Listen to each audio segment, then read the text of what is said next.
Hey everybody, welcome on back to the Firefighters podcast. We are going to be bowling straight into it with John today. If you haven't listened to the first part of my conversation with John, be sure to jump back in to that previous episode. There was just so much great content from our conversation with John. So I know you didn't tune back in to listen to me. So let's have a quick hear from our partners of the podcast and then we'll be straight in there with John. Today, first up is our wonderful partner, William Wood Watches. Now, if you haven't seen who these guys are, you've got to get over to williamwoodwatches.com. These are a luxury watch brand with some fantastic history in the industry. Late grandfather of the owner, William Wood, was in the British Fire Service for 25 years. Now his grandson, Johnny, runs the company, celebrating these heroes, sharing that courage, that bravery, and keeping the dream alive with the role models in the fire service all over the world. When you jump over to the website, you'll see their Valiant collection, the Bronze edition, the Chivalrous collection, and new this year out was the Triumph collection. I wear it when I'm swimming, when I'm diving, when I'm training, and of course when I'm out there in my operational role on the front line. They go into some great detail with them as well. I love when I look at the 12 on mine, it's actually got those two collar markings as it's 12, and then if you switch it on its side, it's even got the British brass Firefighters helmet on the inside of the watches. I was speaking with Johnny recently about the new Triumph collection, and when you flip them over, if you look at the back of the watch, it actually says on it, "In case of fire, break glass," with that William Wood on the inside of it. It looks fantastic. I mean, the ideas and the innovation that's gone into these. It's waterproof, it looks good, it feels good, it gets the job done. So for more information, head over to williamwoodwatches.com and check out their beautiful collection right now. We are going to jump in there with John, so if you are sitting comfortably, let's buckle up for safety, and I will see you crazy cats on the other side.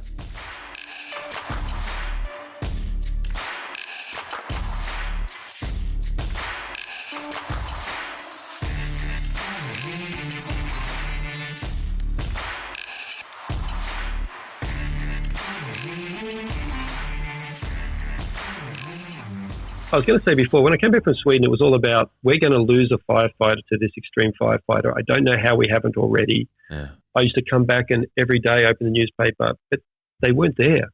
And the only thing I can put it down to is, one thing my organisation is, we're very disciplined. I don't think I've seen a more disciplined fire service. I haven't seen all fire services, but okay. And that's something we don't want to lose. Take me back to knowing the spread, because I've heard you speak about knowing the spread. Okay. We've gone in and around, we've touched bases with it. For everyone's benefit, expand on, because when I was making through our notes, the top-down strategy versus the bottom-up tasks. So we spoke a lot about the task level firefighting. When managing those incidents and the concept of knowing the spread, how is that the practical application do you see with that? Okay, so I'll probably start with what I call the equation. I started asking myself, I'll take one more step back, and I delivered the live fire training for nearly 15 years. And then I went back to operations 5 years ago. And I was apprehensive about it in some respects because, like I said, as I trained recruits and saw them off, and as they came back a year later, 2 years with their crew to do some sort of skills maintenance, or maybe they were part of a crew in an officer course, I noted that, wow, this guy was pretty good and now not so sharp. What's happened? And then I started saying to other recruit classes, I started saying, I'll see you guys again in a couple of years, and you know what? You're going to disappoint me. And they all look at me like, what are you saying?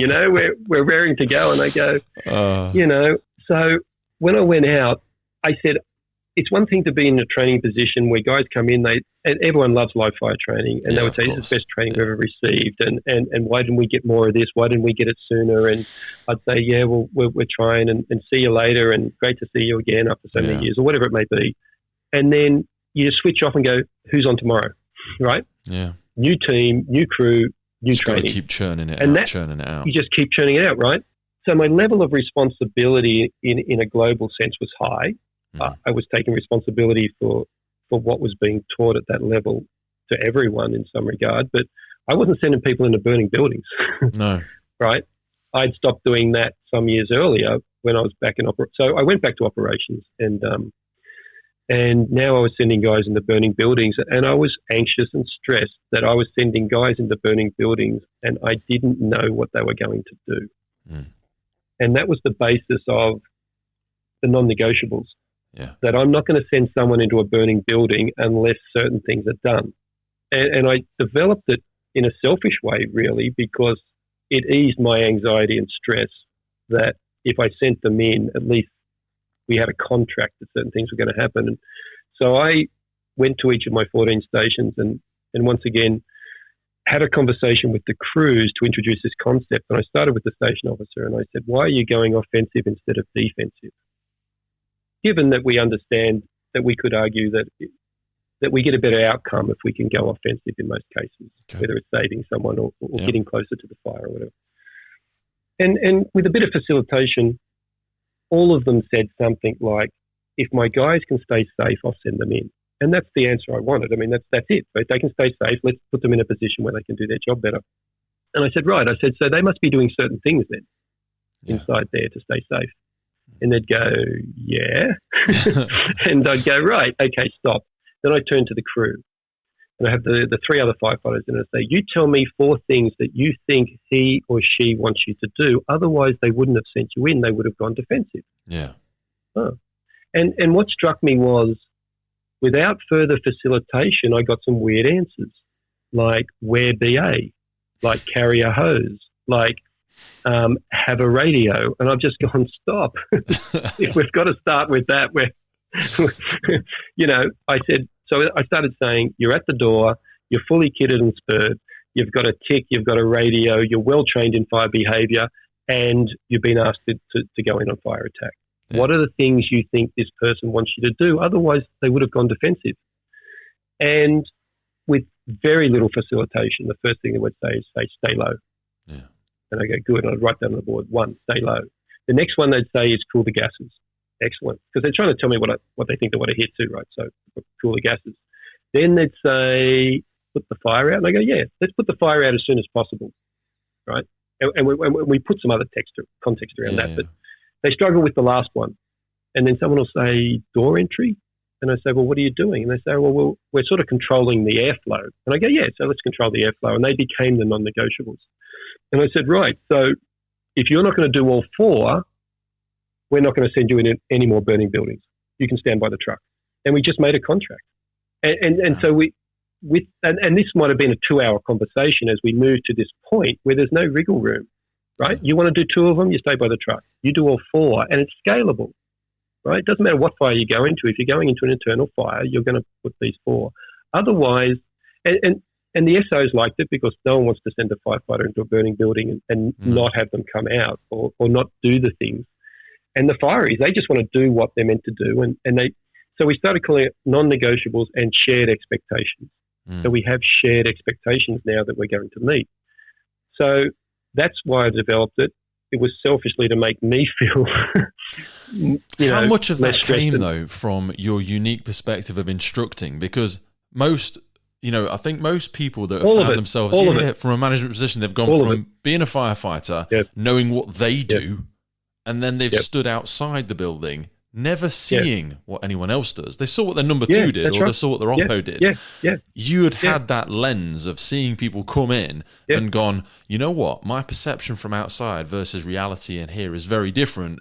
And to ease that, when that visibility was taken off you, when you then had to stand outside again, you had to develop those non-negotiable. That's a very rare perspective for people to get, because you know what, I see from a very narrow view, a lot of instructors perhaps go into training school and never come out again. Sometimes they'll gain all their experience, they go into training school or learning development, and they may stay there until they retire because they've got such a wealth of knowledge to hand on. But you speak there about so many benefits that can come from people coming back out of learning and development and reapplying that. And I've seen it very rarely where you will see like a wonderful RTC workplace trainer or somebody who has been a fire behavior trainer come back out onto the pumps. The depth of knowledge they can share and marry up with. It's like they bring the grooves together with what they see operationally. It was really important.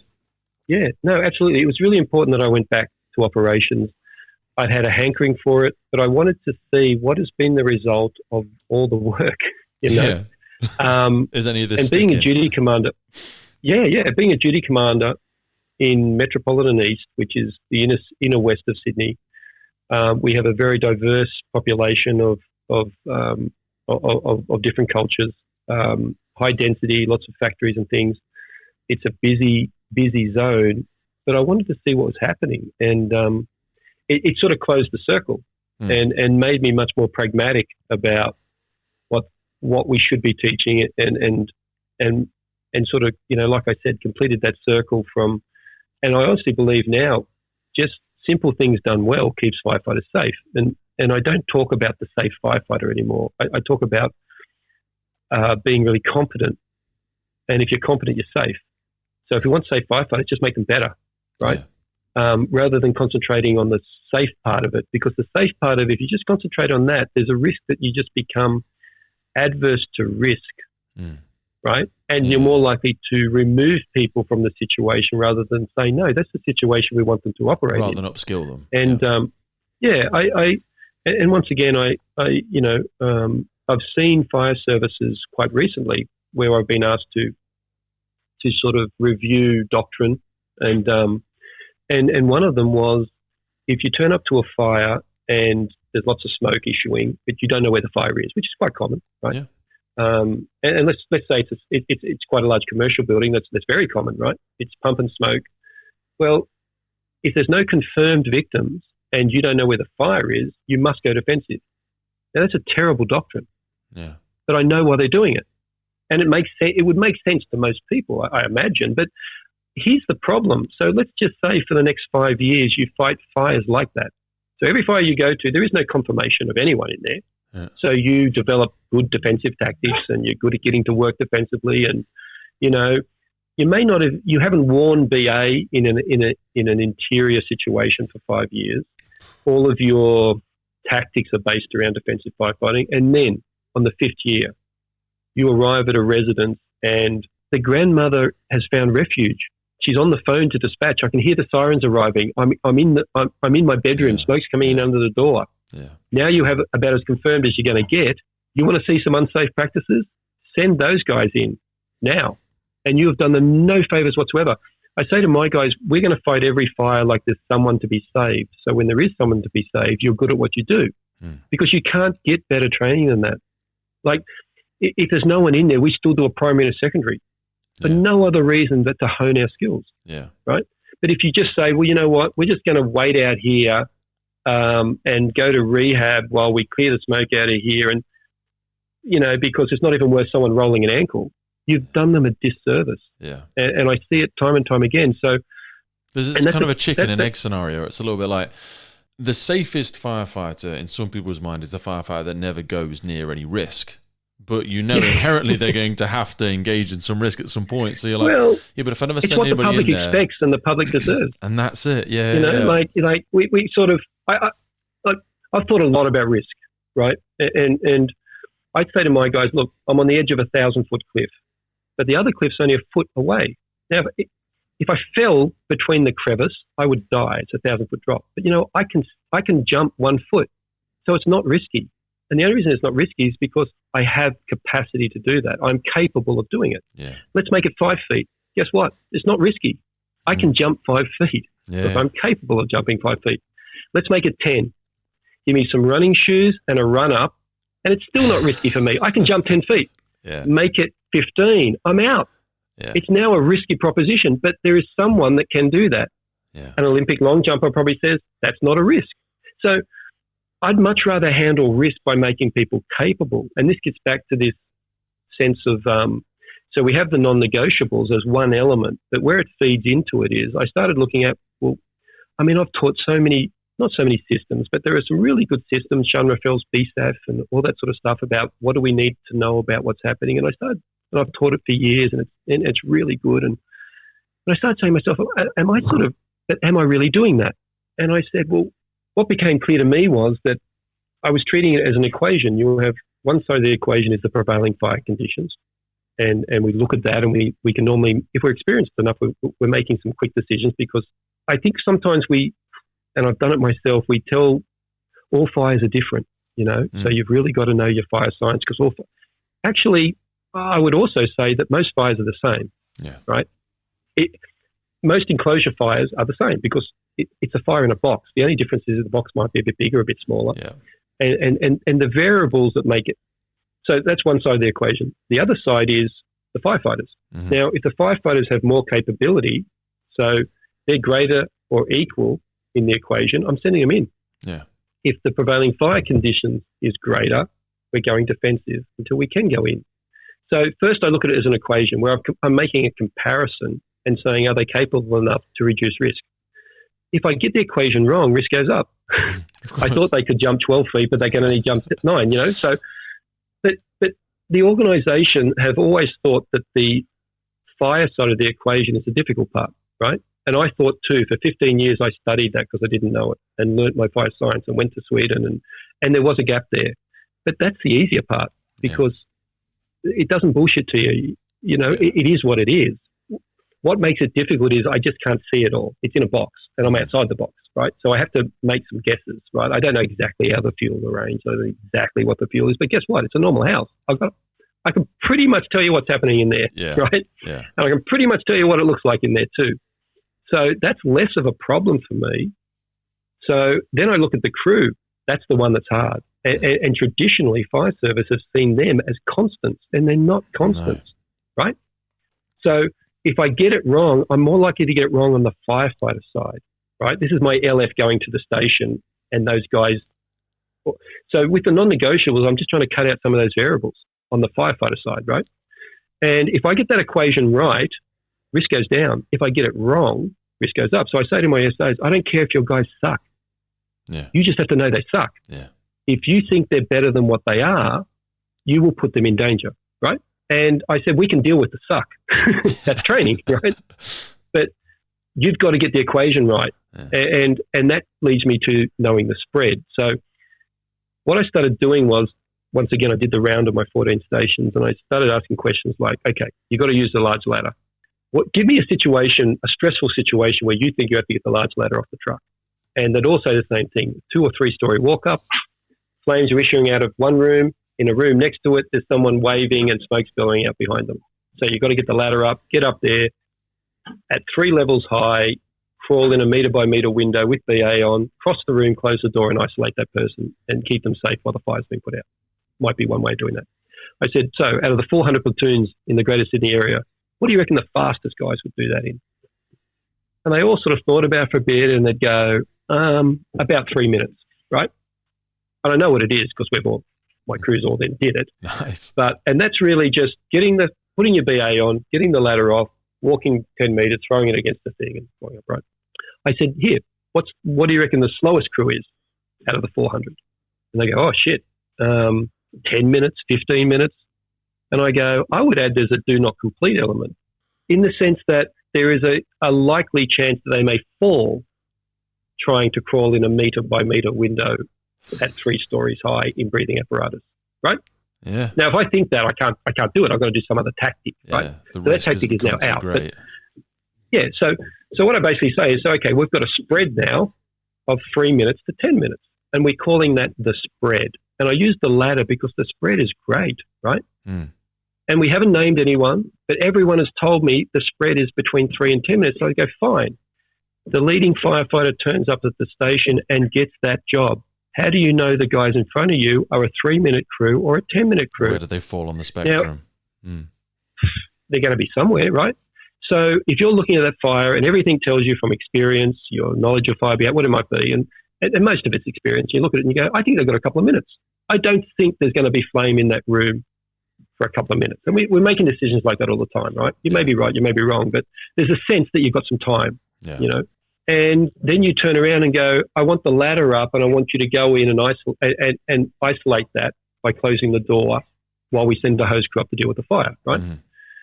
And what if you then watch them burn the first 3 minutes just putting their BA on? Yeah. Then they burn another 3 minutes fumbling around the ladder.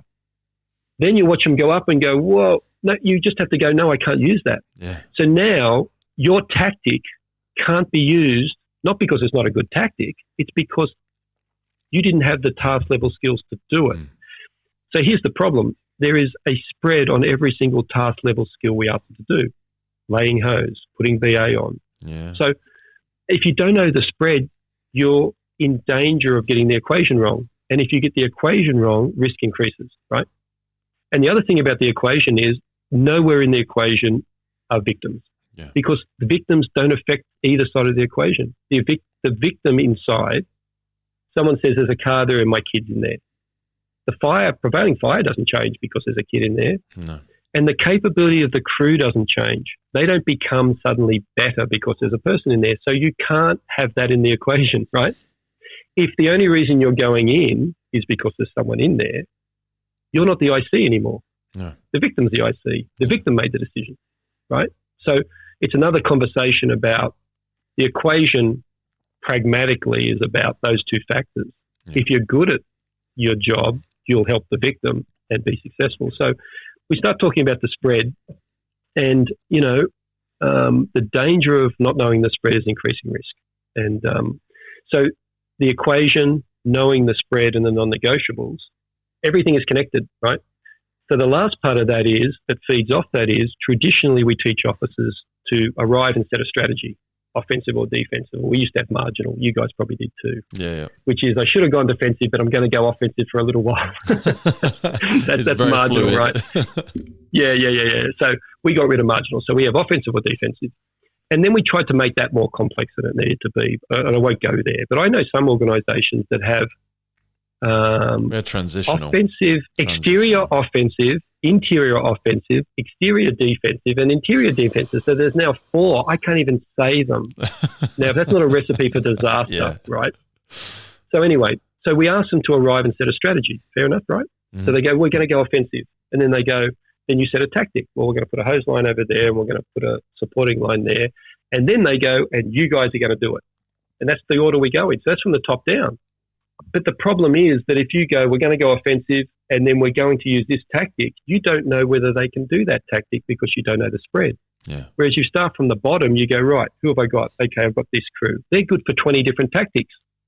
Now, out of those tactics, I can choose the one that leads me to offensive. So now you're working from the bottom up. Your ability to set a viable tactic is based on the capability of the crew, right? Not based on, I just should go to offensive or defensive on this. That's from the top down. Does that make sense? It makes perfect sense. So there's a few things that I want to double click on there. Firstly, I think it's a very empowering analogy in that it puts a greater level of control within our hands. Because like you say, if the focus is in there, you're actually in very little control over a lot of what's happening inside there. You are damn near 100% in control of your own capability and your own competency. But what it also shines a great light on, which is almost the core part of leadership, is that it brings a greater level of focus on those uncomfortable conversations, which is what a lot of instructing and personal development, mentoring, coaching is, in and around identifying gaps in knowledge and competency and being humble enough and creating a healthy enough environment to be able to teach those. That's where I think there's a very hidden failing in that we've relied so heavily on structure and procedure and strategy because it avoids the requirement for us to bring it down to an individual. Because like if I use that example that you've given there and said, well, I'm going to do the best strategy based on what I perceive to be the competency of my crew, people go, it's very judgmental, Pete. Who are you to say that? How do you know the competency of that individual? Well, I've worked with them, and I know where they are in their development. You should know. I know where they are in their development. Yeah. And for those shortcomings, we have a training planner in place. That's the whole point of what's doing it. Yeah. But people, they naively think, no, every firefighter should be the same. Well, okay, well they're not, and they're not. So they're not. They're absolutely not. Well, that's that they should be. Okay, but they're not. Okay, I know they should be, and that's a healthy desire. We all want to get to that point, but they're not. So stop naively believing that because you're setting yourself up to fail, and the cost is someone else's life. The cost isn't yours because you don't really care. And the cost is an increase in risk. Yes. And to me, that's a more honest way of looking at risk and a pragmatic way of looking at risk.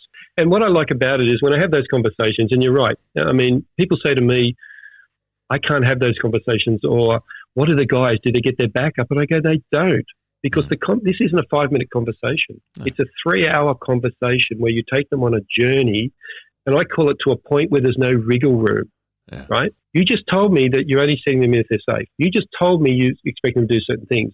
You guys just told me that you think these are the certain things. Well, we've got a contract now. Yeah.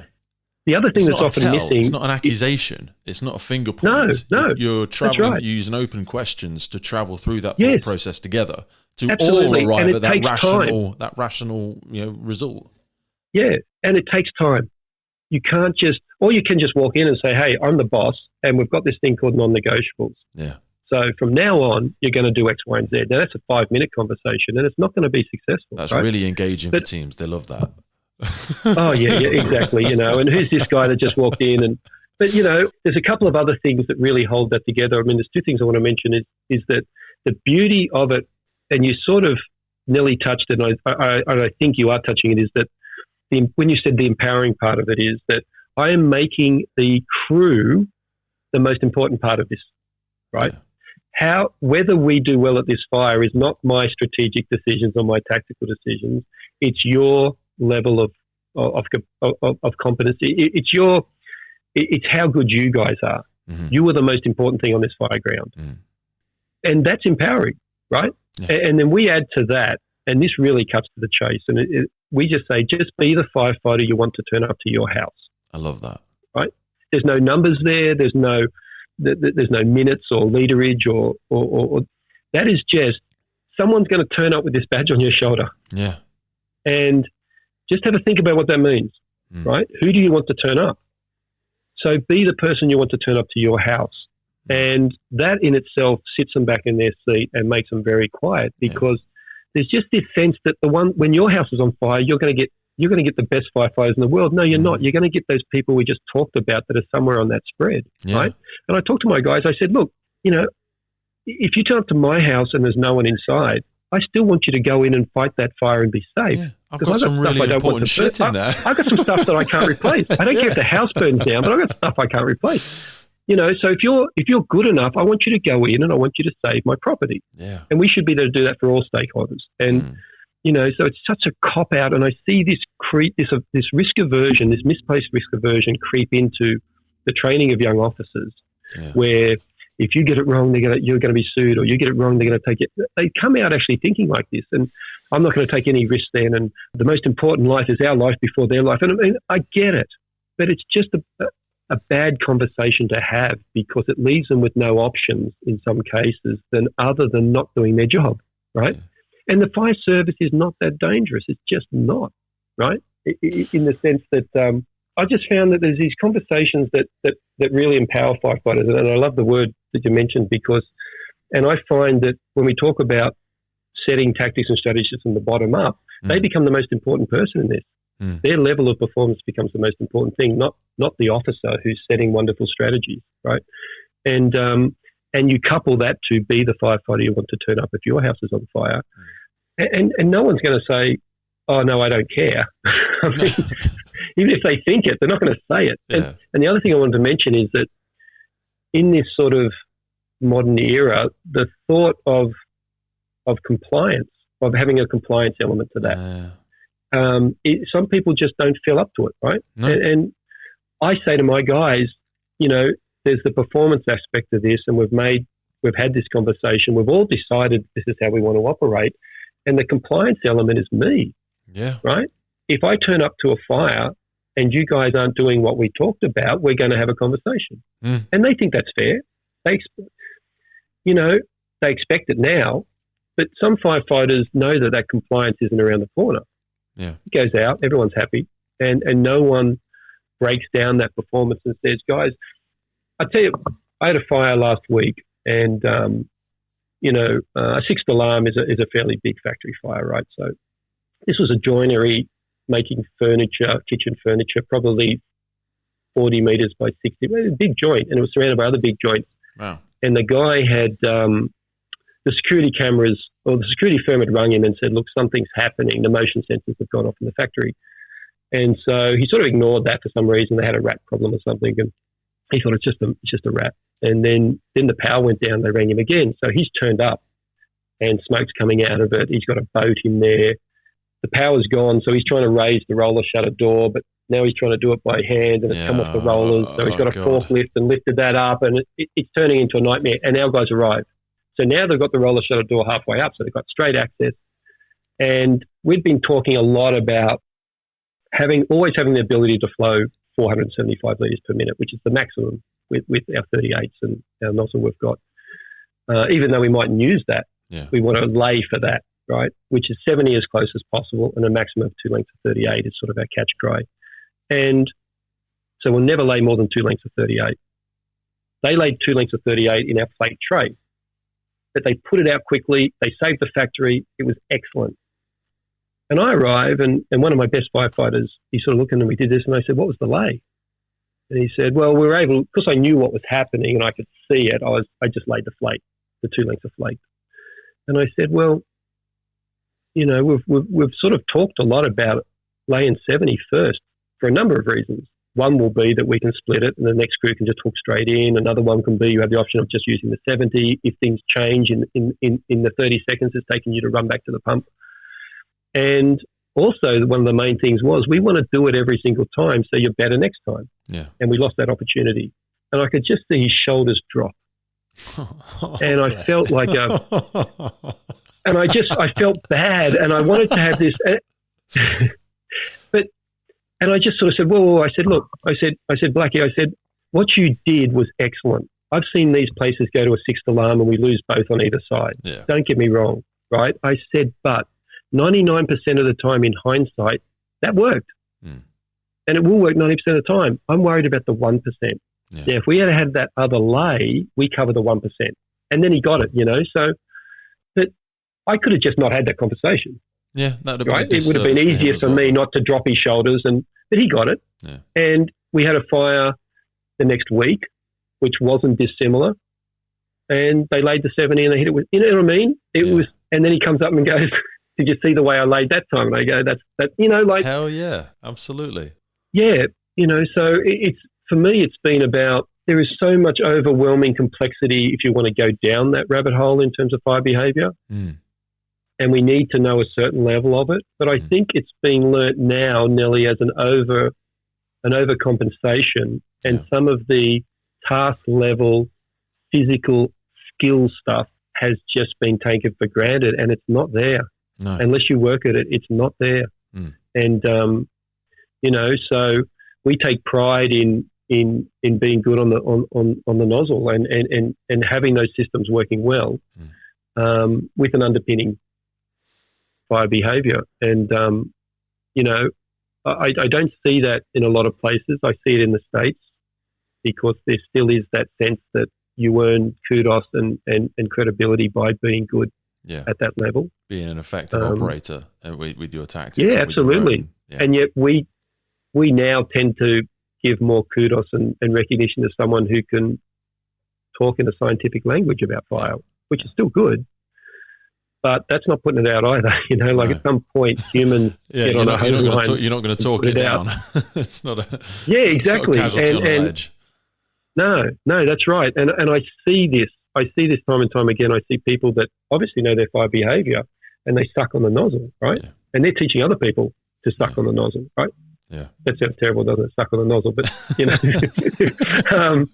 But yeah, and it's frustrating. But I didn't talk like this 10 years ago. I was still in that complex, overwhelming lack of knowledge phase. Yeah. I just felt, gee, I don't know my stuff. I was never taught this stuff. I was playing catch up. And I think you nearly have to go through that and then sort out, well, what's really important. You can hide behind because it. Because you don't have the time to teach everything. Yeah.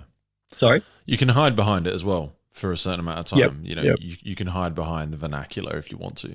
I wanted to ask you about going just in a little bit more depth into one of the non-negotiables, because you spoke about controlling the flow, different aspects of ventilation. So from a fire behavior perspective, you've obviously been all over the world looking at different methods and strategic ventilation methods. And was something we spoke about before we came on in and amongst our exchange of notes was the differences in construction and ventilation methods. And you made some great points about the differences you'd seen in terms of European and Australian construction and how this changes. There's a slight change in approach there. Oh, absolutely. Yeah. Look, most houses still in Australia will have single pane glass, which if you have a growing fire going through the growth phase in a compartment, maybe being fed by an open doorway, the window will break. They'll fail quite quickly. If the doorway, single pane, somewhere between 200 and 600 degrees, which is a huge spread. But we expect. So when I draw a curve of what we expect with the room of origin fully involved on arrival, It is that standard old-fashioned curve of it certainly happened quicker, though. The flashover might be 4 minutes, and then when we arrive in 5 to 8 minutes, which is generally the case in the city, in the Sydney metropolitan area, we're seeing a 3 or 4 megawatt fully involved fire, which is now starting to travel to other parts of the house, I imagine. Fire loading has changed as well over times as well. The fabrics and the things that we use for construction in the home. Which means that flashover is not after 25 minutes, it's after 4 minutes. So, but so we have a curve that increases in heat release over time until it peaks. And that was the fire curve I learned in Sweden. It's the fire curve that we were teaching. But then there's another fire curve which says that the door's closed and the fire grows, but then runs out of oxygen. And so you end up with that curve that then heads down prior to flashover. Now, we probably go to fires that are 70%, and these figures, I pulled them out of my ass, but I'm just trying to give a picture of the difference. But we might go to 70% where the room is fully involved, and we have flames issuing. And in some ways, that's an easier fire to fight in the sense that we can see it, we know where it is, and we can put water in from outside, or we can go down the hallway. Some smoke is always venting as well, and we do have those classic smoke layers, and quite frequently. And in Belgium, when I'm training firefighters there, we probably have 30% of the other one that wanted to flash over but didn't, and went into some sort of ventilation controlled fire. And so our expectations are different. And in Belgium, it's probably reversed. They probably have 30% of arriving with that flames issuing type picture, and 70%, it's just full of smoke and it's angry, and the addition of more oxygen at this point will give it the transition to theoretically less predictable, and you have to almost pause and think for a little bit longer about where you're going to approach and strategically ventilate fire from. And when you enter, visibility will be terrible. So you want to be good with the thermal image camera. Prior to wide scale use of thermal image cameras, you had your other skills, your mind mapping skills, your sense of where you were inside this structure, which is a difficult one to teach new firefighters, actually. We always start without the ticks, and we build up to the ticks because, that sort of sense of where you are in a structure is really important. But so, if we come to ventilation, my fires, for argument's sake, we tend not to control the door on that fire as well as we would need to in Belgium, right? So if the front door is issuing smoke bidirectionally, the smoke coming out and air going in, I look down the side of the house and we have the kitchen fully involved. My control of that door is not so critical because it's getting air from everywhere, right? So I'm going to keep it open. I don't have the staff member there generally, and we're going to advance the hose as quickly as possible, cooling the smoke and then putting the fire out. If the windows have held because they're double glazed and we're getting a similar situation, that door becomes critical to control because it is the access of fresh oxygen to this. So, and I think it's important that once you understand that simple construction difference between single pane and double pane is giving us a different fire more often than not in two different countries, that sort of explains a lot of stuff. And so I think that, knowing whether it's, and no fires are fuel, and what's happened over the years, we used to teach that you have a fuel-controlled fire, you have a ventilation-controlled fire. And it wasn't really true in the sense that I think we gave the impression that a fully involved fire was fuel-controlled, but you can see lots of flame. A fully involved fire is ventilation controlled. If I add more air, it mightn't look much different, but heat release rate will increase. If I take air away, heat release rate will decrease. If I'm on the other curve, the Belgian curve, for argument's sake, I add air, I get a flashover, and the heat release rate increases. If I keep air from it, heat release rate decreases or is maintained. So once you get past flashover, both the Australian fire, if you like, and the Belgian fire, they're both ventilation controlled. Both will change with the addition of fresh oxygen. And that takes time to have that conversation and do that well. I've seen, not recently, but certainly as I think a lot of people are trying to come to grips with how best to teach that, I saw the first curve being labelled by people who should have better, to be honest. The old fuel controlled curve, and then the new ventilation controlled curve would be the other curve. Both of them are vent controlled. Yeah. But they look completely different. And that's the hard thing, you know. They're both vent controlled, but they look different. One has flames issuing and one doesn't. So then we started talking about how we have that conversation, and Carol Lambert, in another good person to interview, Carol Lambert, in Brussels Fire Department, who was nearly single-handedly, and I'll say this quite honestly, introduced and maintained and developed an excellent live fire program in Belgium that the people from all over the Europe attend. And he said, well, we're going to call one vent limited to describe the one that's smoke. Yeah. Right? So we started introducing some different terminology, and I'm just trying to remember what we settled on. Was in the level at which you were controlling down the vents and shutting them down to control the ventilation of the fire. Is that well, in terms of how the fire presented. Okay. So if you turn up to a fire and, you know, it's pumping smoke, you can't see any flame, it's either fully enclosed or it only has small inlets which aren't enough to generate enough heat release rate to get it to flash over and become fully involved. And you know that if a window breaks or more access is given to air, that this thing we will have some sort of rapid fire progress. That's ventilation controlled at the point you're watching it. Yeah. And everyone sort of gets that. But if you had one enclosure, window broken and flames issuing, people must understand that's also ventilation controlled. Yeah, but the those two fires look completely different. Yeah. It's just that, you know, I can make that one hotter. I can blow air into it. Yeah. I can have a wind. You know, if it's fully involved at 3 megawatts, it probably doesn't look that much different to fully involved at 6 megawatts. Yeah. But that's double the energy coming out of it. Yeah. Because perhaps double the air is now going in. Still the same, let's say. Yeah. So, you know, the conversations around ventilation controlled fires and what that means is really now the fundamental of, for me anyway, of understanding the prevailing fire conditions and what do I need to do. Because you do different things to both of those as well. Do you think the understanding of that? Yeah, I was going to say, do you think the understanding of that has changed people's use of or engagement with things like positive pressure attack and using ventilation as a first port of one of the first tools they use when going in? You know, we spoke before, I think, about some of the work of Chris Garcia and how we see stage 1, stage 2 ventilation adopted by different services. And I think there's probably a correlation in that to do with their level of fire behavior training as well, in that the greater level of understanding they have, the more open they are to utilizing it. Where do you sit on that side of the debate, if you will? It's interesting. I first met Chris Garcia in 2009 in the first IFIW meeting. He was asked by, and he was at many meetings after, and Chris is a wonderful, wonderful guy, very personable, very knowledgeable.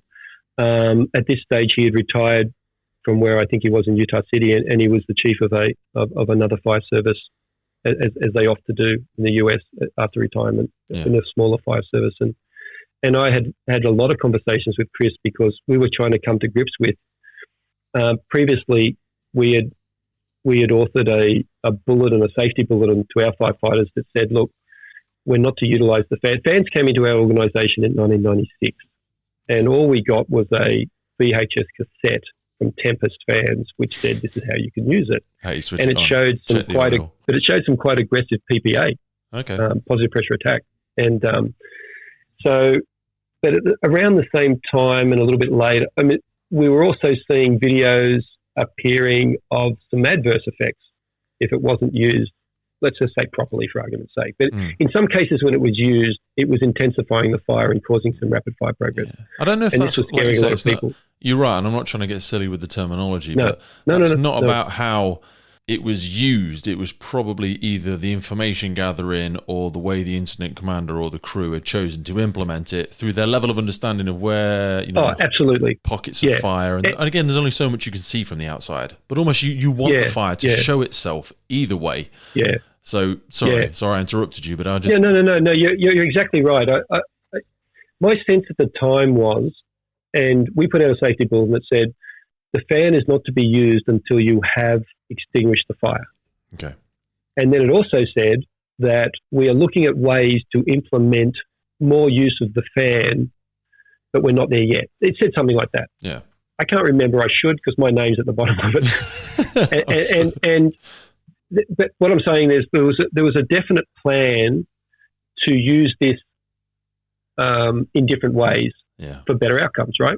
But we didn't feel that we were in a position to deliver the training and expertise that might enable crews to avoid having some of these other outcomes that we were seeing occurring, right? And it wasn't rocket science to suggest that if your outlet is not big enough, there could be thermal runaway and the fire could move into the areas that you thought you had pressurized. Yeah. And we were seeing that in these videos, right? You need to have a tighter understanding of it, because you're going, whatever the fire's doing, you're about to accelerate it. You're about to accelerate the process. So unless you know where it's going, it's a little bit like... Absolutely. It's a little like pressing the accelerator on a vehicle and not quite understanding what you need to do if it suddenly swerves off to the left. You need to have a really solid understanding of what's going to happen as you accelerate this. Oh, look, exactly. And you know, I tell guys now, I say this works perfectly, right? If you provide more pressure, the fire will seek another avenue and the fire will intensify. But if that outlet is to a lower area of pressure, it will take it, right? So if you provide a large enough outlet and you overpressurize the other compartments, you will intensify the fire, but it will go in the direction you want it to go. And you can walk in there and do what you got to do. No doubt at all. It's just physics, right? So, but it entailed significant outlet in some cases. Yeah. And sometimes that's difficult to do and so on. So we felt that we didn't have that expertise at this point, but we wanted it, right? That was absolutely the intention 15 years ago. And I talked to Chris about it. It was interesting because the conversation I had with Chris, I said, this is where we're at, and I don't feel we have the expertise nor the ability to train guys at this point in time, because we're going through our CFBT and we haven't got enough guys to do that. Yeah. And I said, because this requires a high level of understanding. Chris's reply was quite the opposite. He said, no, I think your training requires a higher level of understanding. To send guys into thick smoke and get them to cool gases effectively and manipulate. And he said, I have guys with less training who I get them to put a fan at the door and set up the things we want to happen, a certain outlet versus the inlet, a fire in a certain place so that it goes to that outlet. Now, if we can set that up and I can put the fan on, their level of actual firefighting expertise needs to be really low. So his argument was, this is perfect for crews that aren't very good at firefighting, because it's either going to intensify to such a point that they won't go in because they'll see that they can't go in, or it will it will clear it and then they go in. So there is no danger to the firefighter because it will be obvious whether it's one of those two situations, right? My argument was, what about a victim in there? Right? And it was sort of, I can't even remember what the answer was, but we had these discussions and they were fantastic. And you know, so that's where we left it. You have to be very comfortable in your own skin to have those conversations. I don't, you know, it has to be. Oh yeah, and this was the beauty. And this was the beauty of Stefan Svensson's idea that wouldn't it be great? And I think he hatched it with Sean Raffel in New Zealand the year previous. That said, wouldn't it be great if we just get a couple of guys that are doing different things around the world and just drink beer and talk? And that's what it was. But healthy it's grown debate. Into something. Healthy debate is rare. People think you're either getting on or you're arguing. People don't understand debate. Some people can't have it. It requires a good level. We've got people from Spain. We've got people from France. I would never know these guys. Yeah, and they're all experts in their country, and they all were fantastic guys who had something to offer, and they become friends for life, and they become part of the network. And you could call them at a moment's notice and say, "I've got a problem," and how did you deal with this? And so Chris was one of the guys, and like I said, you couldn't meet a nicer guy than Chris Garcia. That's just the way it is. And we had some great conversations, but it was interesting how I was seeing this as something that had such complexity that we weren't ready for it yet, but wanted to be. Yeah. And his argument was, I'm only doing it because my guys haven't got the level of experience and knowledge that your guys have. So we're seeing it from two very different sides. increasingly, though, over the years, we never took that next step. And increasingly over the years, it just, I don't know, PPA never really took off any further. And I'll say this in a general sense, in the States, regardless of, but there's 30,000 separate fire services, but generally the big players are not doing PPA. They're just not. No. Right? None of the fire services in Australia are doing PPA. Our biggest problem is we're not putting the fan on quick enough after putting the fire out, because guys are still worried that any rekindling of any fire whatsoever will be a disaster. And I keep having to say, no, you've seen too many of these videos. And I have to go through the science with them. And I said, so my guys, I said, we're going to make the PPV fan a life-saving piece of equipment. As soon as we put water on it, I want to hear straight away we have fire control fan on. And then we're not going to spend 10 minutes getting it all clear. We're going to spend 2 minutes. And we're going to save someone's life doing this. Because every crew I've had this conversation with, both with my own guys and in my own organisation, I say, right, we put the fire out, we search for victims, and then we do overhaul. Where's the fan start? Yeah. And almost by the overhaul. time that people get it off, there's no point in using it anymore, because exactly everybody's walking around inside anyway, and most of the smoke is dissipated. So you're just getting it out to show that you knew it was on the fire engine. You know, often the time we'll spend 20 minutes trying to search a hoarder's house, right? And we know how hard they are, and we're giving that person no chance, right? So, and then we have this big thing about they took away my V8s and gave me a Prius, is my saying. They took away our petrol fans and gave us electric ones, and the guys love them because they're light and but they're not putting out. This is if I said to a rescue guy, I've got this new set of cutters, right? It's lighter. It puts out no CO. There's this weird thing about CO, which is a non-event when you measure it, right? It's hundreds of orders of magnitude less of a problem. We're wearing VA, but for that person who's in a burning building, it's not a concern, right? But we made it a problem, right?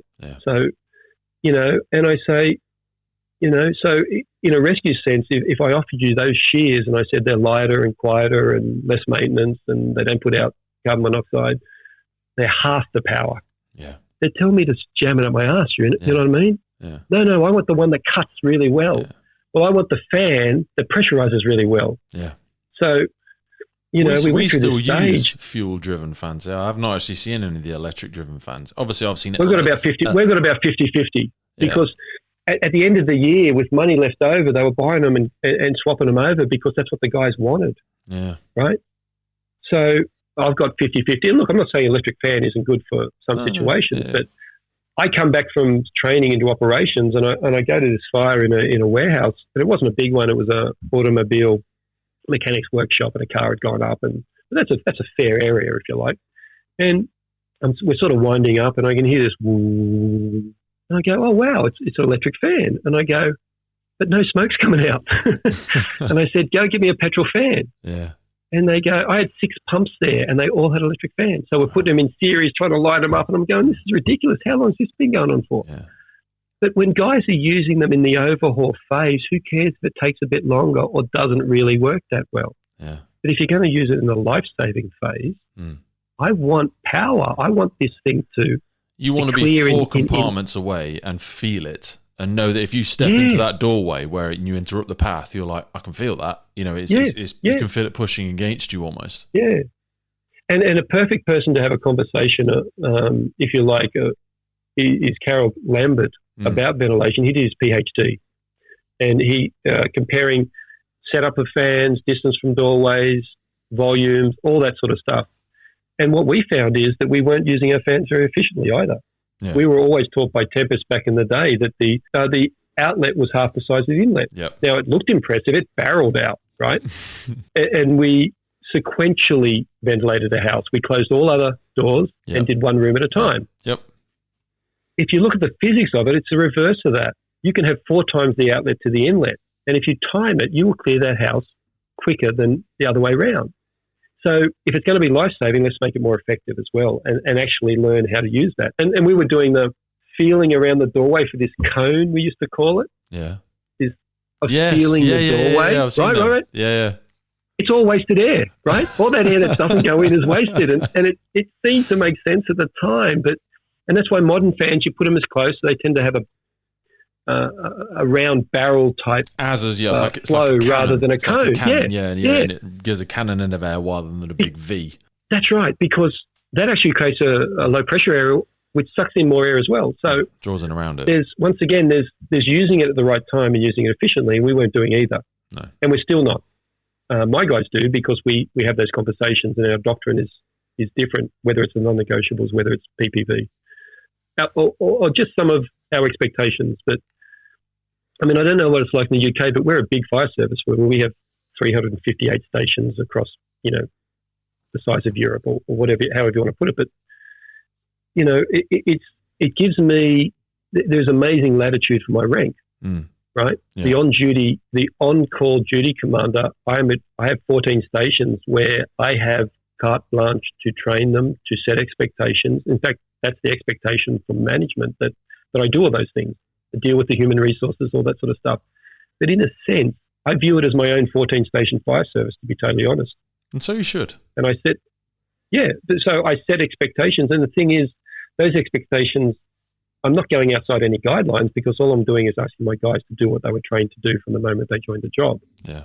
And guys that are worried about putting the fan on too early because there could be a fire in the ceiling void, even though none of the gyprock has been penetrated, they're just worried about it, and that's going to stop them from clearing that and saving someone's life. It's just ludicrous, but you've got to have that conversation. Yeah, acting out fear again. Yeah, and then it might be, well, the safety bulletin says until all the fire's out, we can't use the fan. And I said, yeah, I wrote it.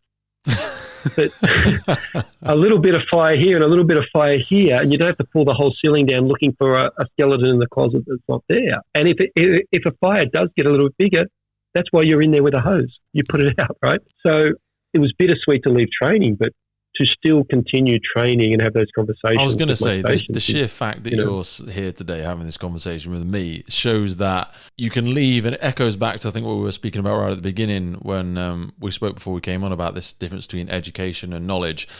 You never seem to finish with that, we come back to being that eternal student again, just because you're no longer in school, just because you're no longer in learning development, just because education should always be sort of self-imposed. Personal development is an opportunity. Some people hear personal development, they think it's like a punishment, like I've identified a weakness or a flaw in your knowledge, and I'm going to impose development on you. I'm going to, if I said, sure, I've got a person on my crew, they're in development at the minute, you might think they're either a new member of the fire service or they've done something wrong, therefore they've had a development plan imposed upon them. But personal development and our conversation that we're sharing today should be a relentless pursuit. You're never going to know it all, and that's not to say that woe is me, I'm never going to know everything. You never should, because also things change. Yeah, but it's not just people that tell me stuff I already know. I can tell people stuff they already know, but they might tell me a way of explaining it that just is so good, right? Yeah. Because it's not useful until they actually understand it, right? So I think that what I've learned most in my career over 34 years is not rote learning out. It's not the fire science. It's how to teach it. Yeah. How do you effectively get them for that light to go on? It's that language. How do you bring them to that? Again. Yeah. Yeah. Get them to the point of no wriggle room, where everyone in the room knows this is the best thing to do, so we're going to do it. And the problem is it takes time. Now, this is where, when I was in training, we ran courses that had to run to timetables, and crews had to come and go, and you had to have consistency. And with my own guys in an operational sense on 24-hour shifts, I can be fluid and quick moving and react to changes in what's happening around us. And suddenly we can be talking about this or this or this. And there's so much scope. And I was just thinking the other day what I'm going to do. And I said to my guys, since COVID, all the stations are hooked up so that we can do online stuff. They've all got the webcam and then the big telly and so on. And we really have taken advantage of that during COVID to have video link-ups with all of the station officers at start of shift, which we never did before. And I started thinking, how about I just contact Carol Lambert and say, I'm going to get my 14 stations online. Can you talk to them about ventilation and do a Q&A on Belgian fire service? Bang. We can do that. The world's a small place. Absolutely. Bang. I could contact Stefan Morizot from from France, or Juan Carlos from Spain, Madrid, or Peter McBride from Canada, and those guys will say, yeah, no problems, I'd love to do that. Yeah. That'll be a fun, like for an hour or so, and to be able to sit there and do. I remember I was doing a course. I was running a course with James Mendoza. Now he's from San Jose Fire Service in California, and one of Ed Harton's guys. If you know the name of Ed Harton, one of the authors of 3D Firefighting, Ed Harton. As a fire educationalist, there is no one better. The James Mendoza Stanford degree in science and so on, and fantastic guy. And we're running a course in Wyoming, right? Wyoming. Jason Cody, the chief there, small fire service, but very, very modern and forward thinking, and very European in a sense, jet style helmets and so on. And he exposes his guys to everything. And so James is doing some fire science to start with, and he's talking about atoms and things like that. And he drops these jokes in, which I know I'm laughing to. The classes sort of, they don't know how to take this guy, and I can see the jokes coming a mile away. And then one guy asked him a question, and it was about ventilation, and I think it was about, because it's quite complex. If we accept that an open doorway is necessary for flashover in terms of enough air coming in with the oxygen in the air, but there's a bit of a battle going because smoke's going out, so some of that is not all the air is coming in. But so you might say, on average, the capacity might be a 4 megawatt fire. Well, what if you've got a window there, and it's the same size as the door? Is that now 8 megawatts? Well, yeah, but what if that window's in the smoke? Now no air's coming in, but smoke's going out. So it can get quite complex. But some question about that, and I said, gee, I don't know. I don't know. I said, I know one person that would. It would be Carol Lambert. So, hey guys, go and have a coffee break, right? We just hopped on the laptop. Carol was free. And when they came back from the coffee, his head's up on the screen like you and I are talking now, and he answered the question from Brussels. I mean, it cost nothing, right? Yeah. And it was so empowering. And whether you're in Brussels, whether you're Australian, whether, from California, which is probably just as alien to them in Wyoming as me in Australia, in a sense, it didn't matter. We're all, and fantastic time. And I've talked to firefighters that, they come in, and there were some in this class, some adjoining fire services around there. There were some hardheads in there that were going to come in and tell us what the real deal was. Yeah. Right. And they were sent by their guys to do that. They're the best guys, because when they get to that point where they go, wait a minute, they're now the best, right? They are your greatest, because they're your lightning rods. You can send them out. They're wild, those guys. As long as they they're just not go married, back. as long as they're not married to an opinion. I always say to people, I'm not married to anything. Yeah. I'm married to my wife. But you could, if someone can conceptually, break something down and explain to you all the contributing parts. Yeah. You need to be open enough to be able to take that on. I think some people are so scared of having these conversations because they're like, what if I find out I've been doing it wrong for 10 years? Yeah. I'll be like, that's fantastic. But also sometimes you can sit through something like that and people go, okay, but so what do you expect me to do with this knowledge? Am I supposed to throw all of the standing operating procedures out the window? You're telling me, I'm like, no, you don't have to adopt all of it. You don't have to take it all on board. Just look at it and go, wow, what a brand new perspective. What a different lens that I can look through this. You know what we might think about. I'm not going to knee jerk and go, right, everybody quickly, stop what you're doing. Don't respond to any fires. The next 3 days, we're going to learn this and shut the whole service down. Because we're doing, no, we are doing something that works, but maybe we could do it slightly differently. Maybe we could do it better. Maybe we could adapt. Yeah, look, absolutely. And by the same token, there's always the risk of throwing the baby out with the bathwater. I've seen that many times as well. I mean, things are done because they've been successful in some form. I mean, we're not stupid. No. Now, if the situations change, Australian firefighters think they're really smart by having comments about American firefighters. They're stupid and they just fall through roofs all the time and kill themselves. Well, the fact is, yes, they get up on roofs, but no, they don't fall through and kill themselves all the time. If you look at the stats, and that's what I did in the Netherlands. I was just the conference, the IFIW conference. The theme was non-negotiables, and I was worried about how that might turn out, to be totally honest. But it was very successful because it's a concept with a lot of people think is a return to the old days of you must do this, right? Yeah, that dictatorial, non-negotiable. Yeah. Exactly. You can see how that gets interpreted, yeah. And all of us got taught like that, right? Yeah. There's this negative reinforcement. Just and shut up and do as you're told. A military way of doing it because it worked, right? Because if you've got to teach someone something in a very short time, you just tell them how to do it. Yeah. And most of the time it works. It just does.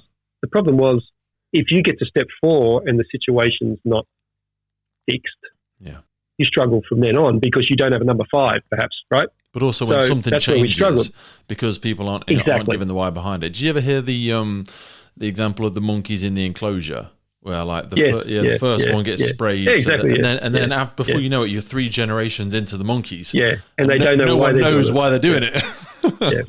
Well, we're still wearing the lion tamers outfit, but you know, there's this, but that does work, and you know, quick reactions. Just do it this way. I can remember those 4 steps. Now, like I said, if at the end of 4 steps the fire's still burning, now you're stuck, right? Because it's outside your understanding. And that was happening increasingly because our environment was changing, right? The built environment was changing, the fuel loads and so on. So that was happening, and it was happening increasingly fast through the 60s, 70s, and well, certainly the 70s and 80s. And I joined in the late 80s. So, you know, the problem is that the American tactics of aggressive ventilation worked perfectly in the 50s and 60s, and they just became less perfectly optimal as the environment changed, right? And my guys, I explained to them what balloon frame construction is. Now, before you go off at the American firefighter, know what balloon frame construction is and know how quickly rapid fire progress can advance in something that is not platform built, right? If it gets in the walls, it goes to the roof. So why are they sending a roof company there to check for extension? Because in that type of construction, there's every likelihood there's extension. Yeah. Now, if you're looking at fuel loads, legacy fuel loads, mostly cellulose-based, right, you have time, right? You maybe 25 minutes to flash over is some of the times quoted for them. So, you know, you can arrive, because their fire engines were still fast in the 50s, you can arrive, you can enter, you can do a search, you can do all these things, and you can put the fire out. And the last thing you probably wanted is someone making visibility poor by putting water in from outside or steaming you up because you've got no moisture barrier. But all those things are gone, right? Yeah. And to lift the smoke layer, some guys probably weren't wearing breathing apparatus, probably the majority were. I mean, it suited and it worked and it was the best thing to do. As the fuel changed and the composition of the gas, all that changed and it became less likely the best thing to do. In fact, what decreased rapid fire progress increased rapid fire progress. But it took 30 years or 20 years. Yeah. And, you know, so to say that never worked or why do they ever do that is just not, it's just not true. No. You could say it's unfortunate that perhaps some people are still using it where it's no longer appropriate. That would be accurate, perhaps. Very rarely is it done through ignorance, though. You know, very few people ignorantly. They've not been shown a different. It's just they haven't had that exposure, or they've been so busy doing the job that they're not aware of changes in construction or technology. But we had a luxury in Australia, and I think in England, if you look at the works of Braidwood, the works of Massey Shaw, they talked about limiting access of air to a fire. Yeah. And we grew up as being confinement type firefighters rather than ventilation type firefighters. We just did. It was a tradition we inherited from you guys. So we didn't have that same battle to fight, or the battle they're still fighting in some regards. Yeah. UL is still fighting in some regards. We never had to fight that battle. We just didn't. When, you know, Australian firefighters, they don't want to hear breaking glass. No. Because to them, breaking glass normally meant things weren't going to get better. Yeah. And we just didn't break glass. We just didn't. And maybe we should have earlier on. We would have been more successful, but we didn't inherit that framework. And so, you know, but I talk about balloon frame construction. He goes, oh, right, now I know why they do that. I go, yeah, like they're doing it for a reason. You know, they're just you in a different environment with different built environment, right? Yeah. And just like, you know, us having single pane glass has got to be taken into account. You know, and but more double pane stuff's coming in with, you know, having houses that are more energy efficient. I mean, that's coming in. So, but it's always going to it's be a slightly slower or more drawn out and equally expensive process, just when you look at the sheer size. So like I say, the UK, we have the luxury, even though we still move, in my personal opinion, chronically slow in some of our developments, we're also significantly smaller. So in theory, we could find ourselves in another 20 years if we have a revolutionary change in some of our training or development or something like that. Yeah. Like you said, the sheer geographical size of the US or Australia, for all of those changes to bleed over. Cultural change takes 5 to 7 years in some places, but when the geography and the size of the population is greater, it's going to take longer. And also just to change and replace a lot of construction, is that you're looking at a 20, 30 year period for some places. Oh yeah. And look, I mean, guys that come up to me, and I know one instructor who's a very good instructor, who came to me and said, I want to be better at this. What do I need to do? And I said, you need to leave the country. Yeah. You need to go and travel and work with other people and train with other people. You just got to. And he did on his own dime. And he's a much better instructor for it. But you understand why people do certain things. And then you can say, hey, maybe we should, or maybe it's not appropriate for us. And, we just can't make the same comparison. We have 11 fire services in Australia, state-run fire services. Some states have 2, normally a volunteer bushfire brigade type organisation, as well as a metropolitan-based organisation. But in the States, there's 30,000, 75% of volunteer. Wow, yeah, I know. Right? That's a different dynamic straight away. So I say to my guys, when we're looking at this, tell me, do you understand why there's 3 different uniforms here? They're wearing 3 different types of PPE.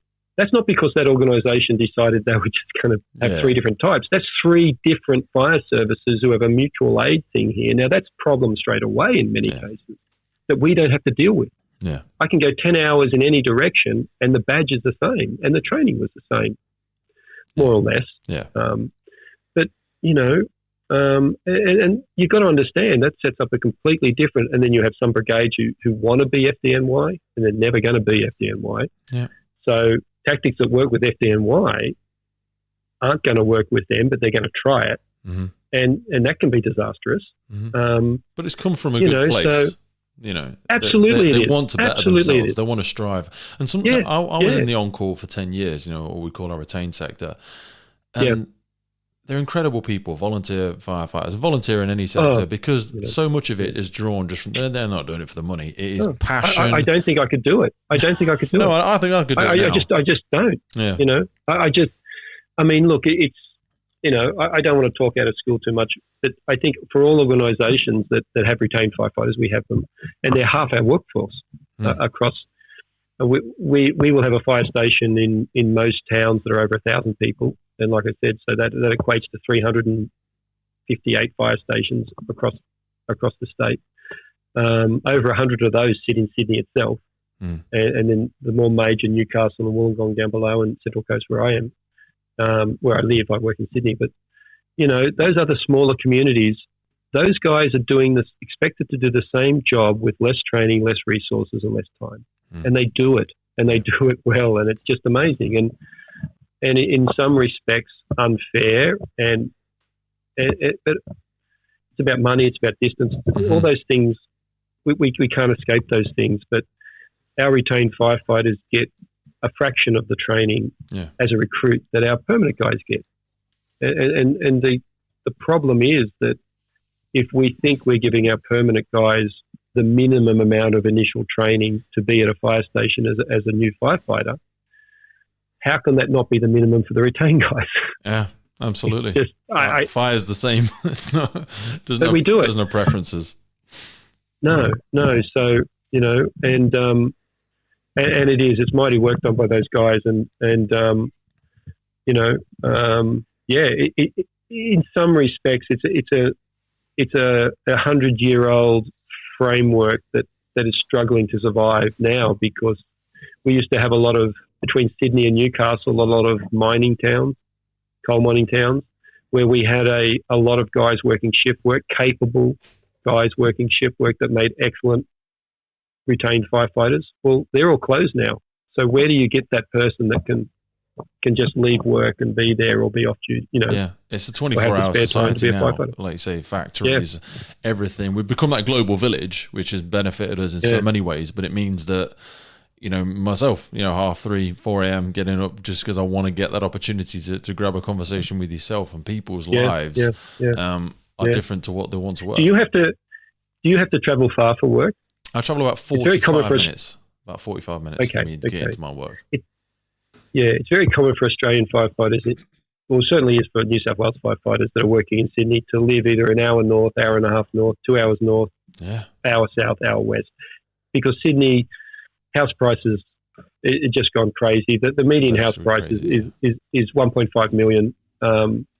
So you cut. Oh yeah, it's insane. It's Vancouver, it's San Fran, it's Melbourne's not much cheaper. So the young firefighter starting have a different experience in housing and stuff like that. And I don't want to get off track too much, but we're looking at moving out from where we are to more in the country because we've got horses and stuff, but we don't have them at the house because we don't have land. We're trying to buy land, blah, blah, blah. And I said to an estate agent the other day, because our house prices keep climbing and climbing and climbing. I said, do you really think we've learnt anything since 2008? He says, we're going straight back there. We are going straight back there. Things are just climbing and climbing. He says, I can't see it stopping. We digress, but it's scary. Scary. Yeah. Well, they were saying over here that with COVID, house prices had dropped 30%. They went up 30%. That's a 60% difference. They went up more than 30%. Yeah. They doubled. So people were looking to move out of Sydney. They found that they could work remotely. And so why not live an hour north of Sydney, go to the office once or twice a week, and then do everything online? So suddenly Sydney money's coming up to, I live on the Central Coast, near the water, and what was traditionally Holiday Place is just another suburb of Sydney, essentially. Wow. But it means that people that are living here are no longer available as part-time firefighters because they're working in Sydney. Yeah. So you lose this, the workforce has changed, so it's hard to do. But questions. I want to bring us back just before we close because I want to be respectful of your time. You've taken us in so many wonderful directions there. A few personal questions before we close. Everything we've spoken about today explores areas of personal development. How does personal development play a role in your life now? Because you are still young in so many ways.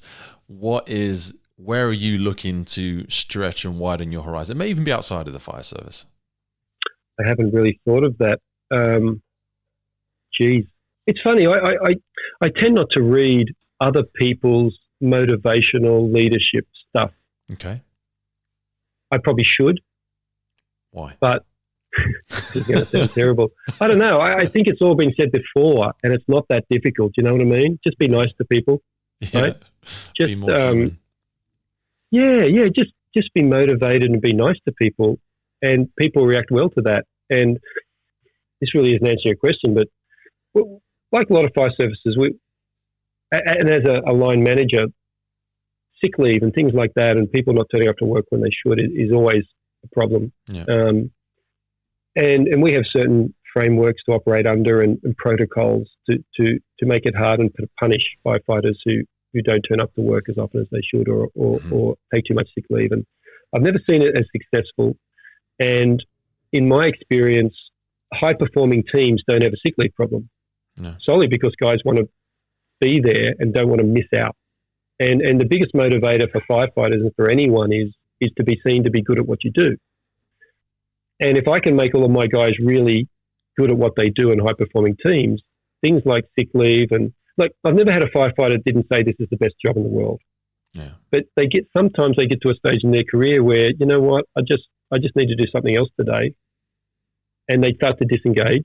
Mm-hmm.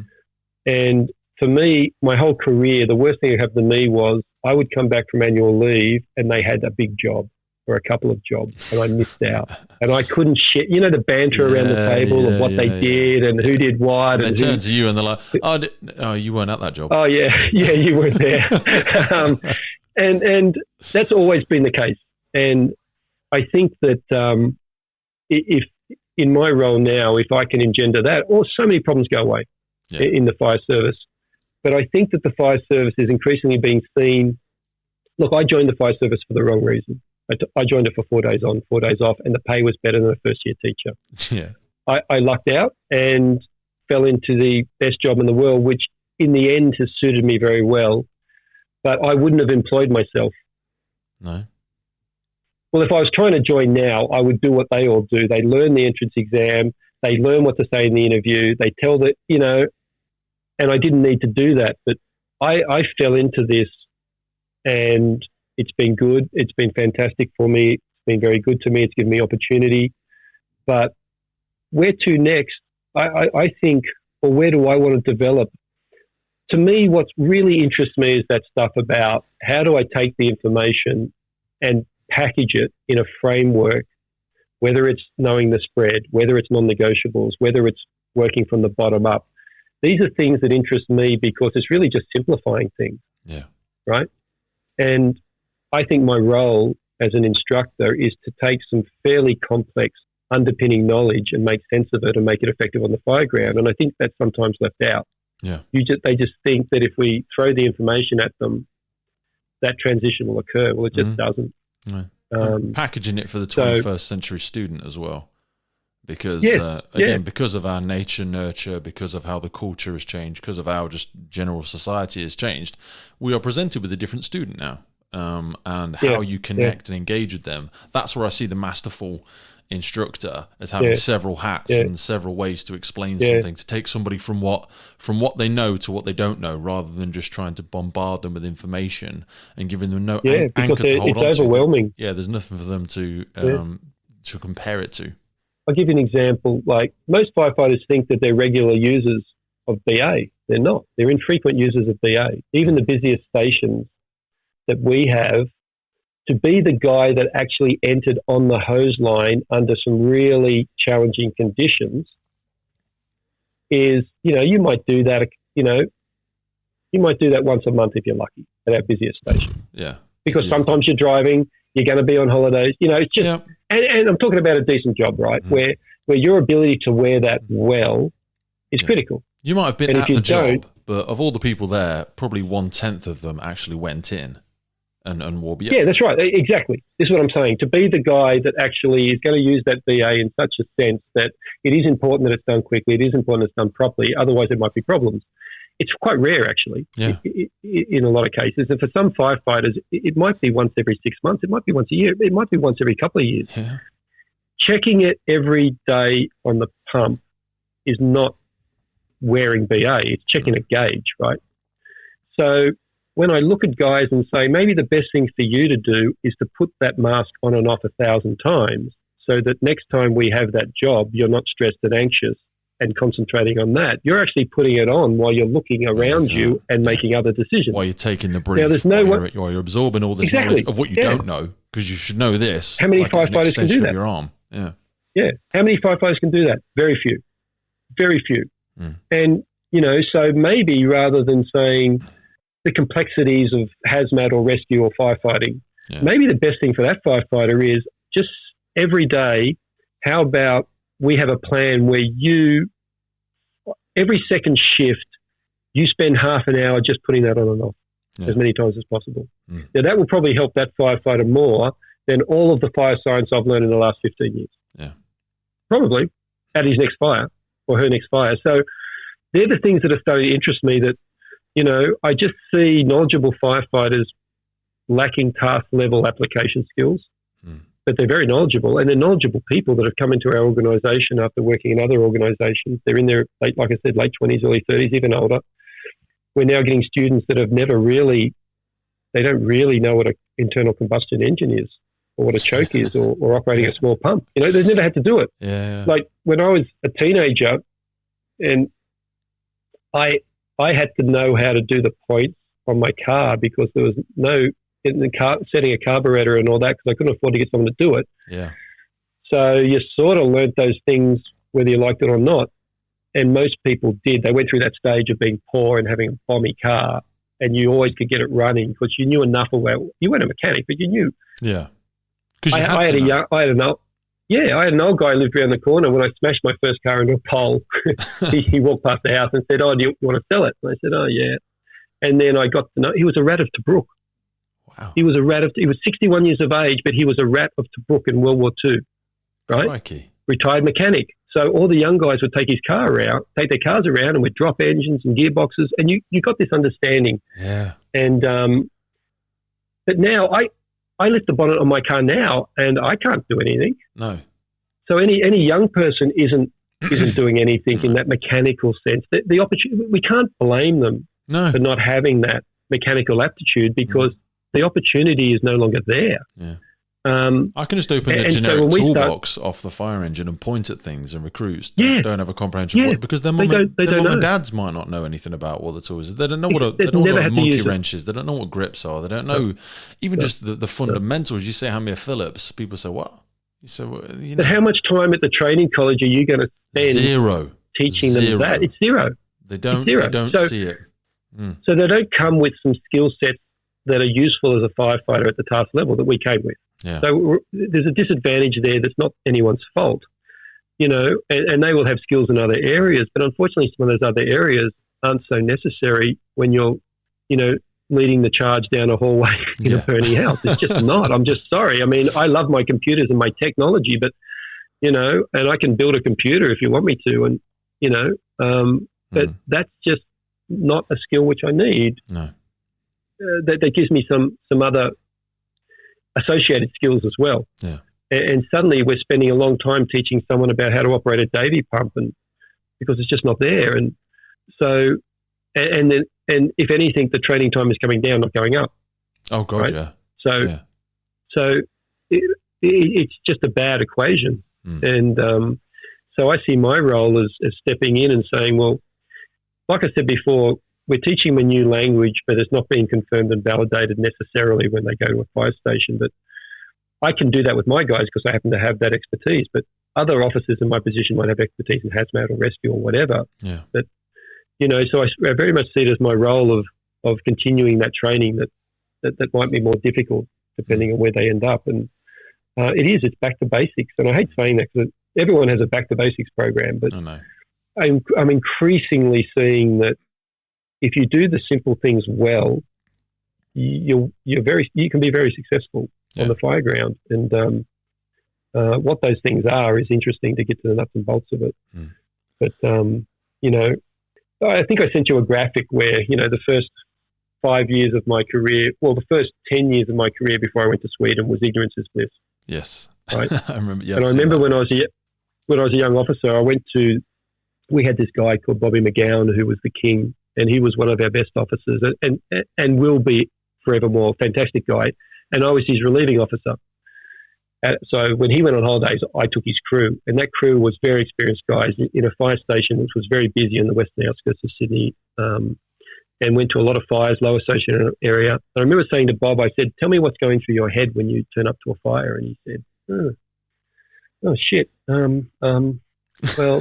Well, by the time I've sent my arrival message, my guys are already in there putting water on it. Yeah. And they were, right? And their task level skills, they were hard hitting, ignorance is bliss guys, just like I was. Yeah. The door was just between them and the fire, so it got destroyed by whatever means, and they were fast. And that speed is important. Yeah. A fast crew, if all things are equal, be fast. So right? yeah, oh god, and I think cannot. Yeah, I think in so many things in life, I just love that. Oh yeah. And I think with the introduction of CFBT, we pulled guys back and said, slow down, have another look, and that sometimes got carried on too much. Yeah. And guys, I have nightmares that I may have created what I call the timid firefighter. Yeah. We're going to do this at walking pace. We're going to do this at walking pace. Right. When are we doing it at the actual pace? Yeah. You see what I mean? Yeah. I mean, that's another bugbear of mine we inherited from you guys. Good firefighters walk, they never run.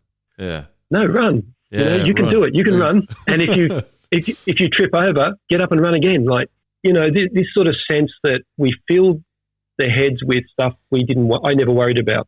Yeah. And it slowed guys down. Now, was that doing them a service or a disservice?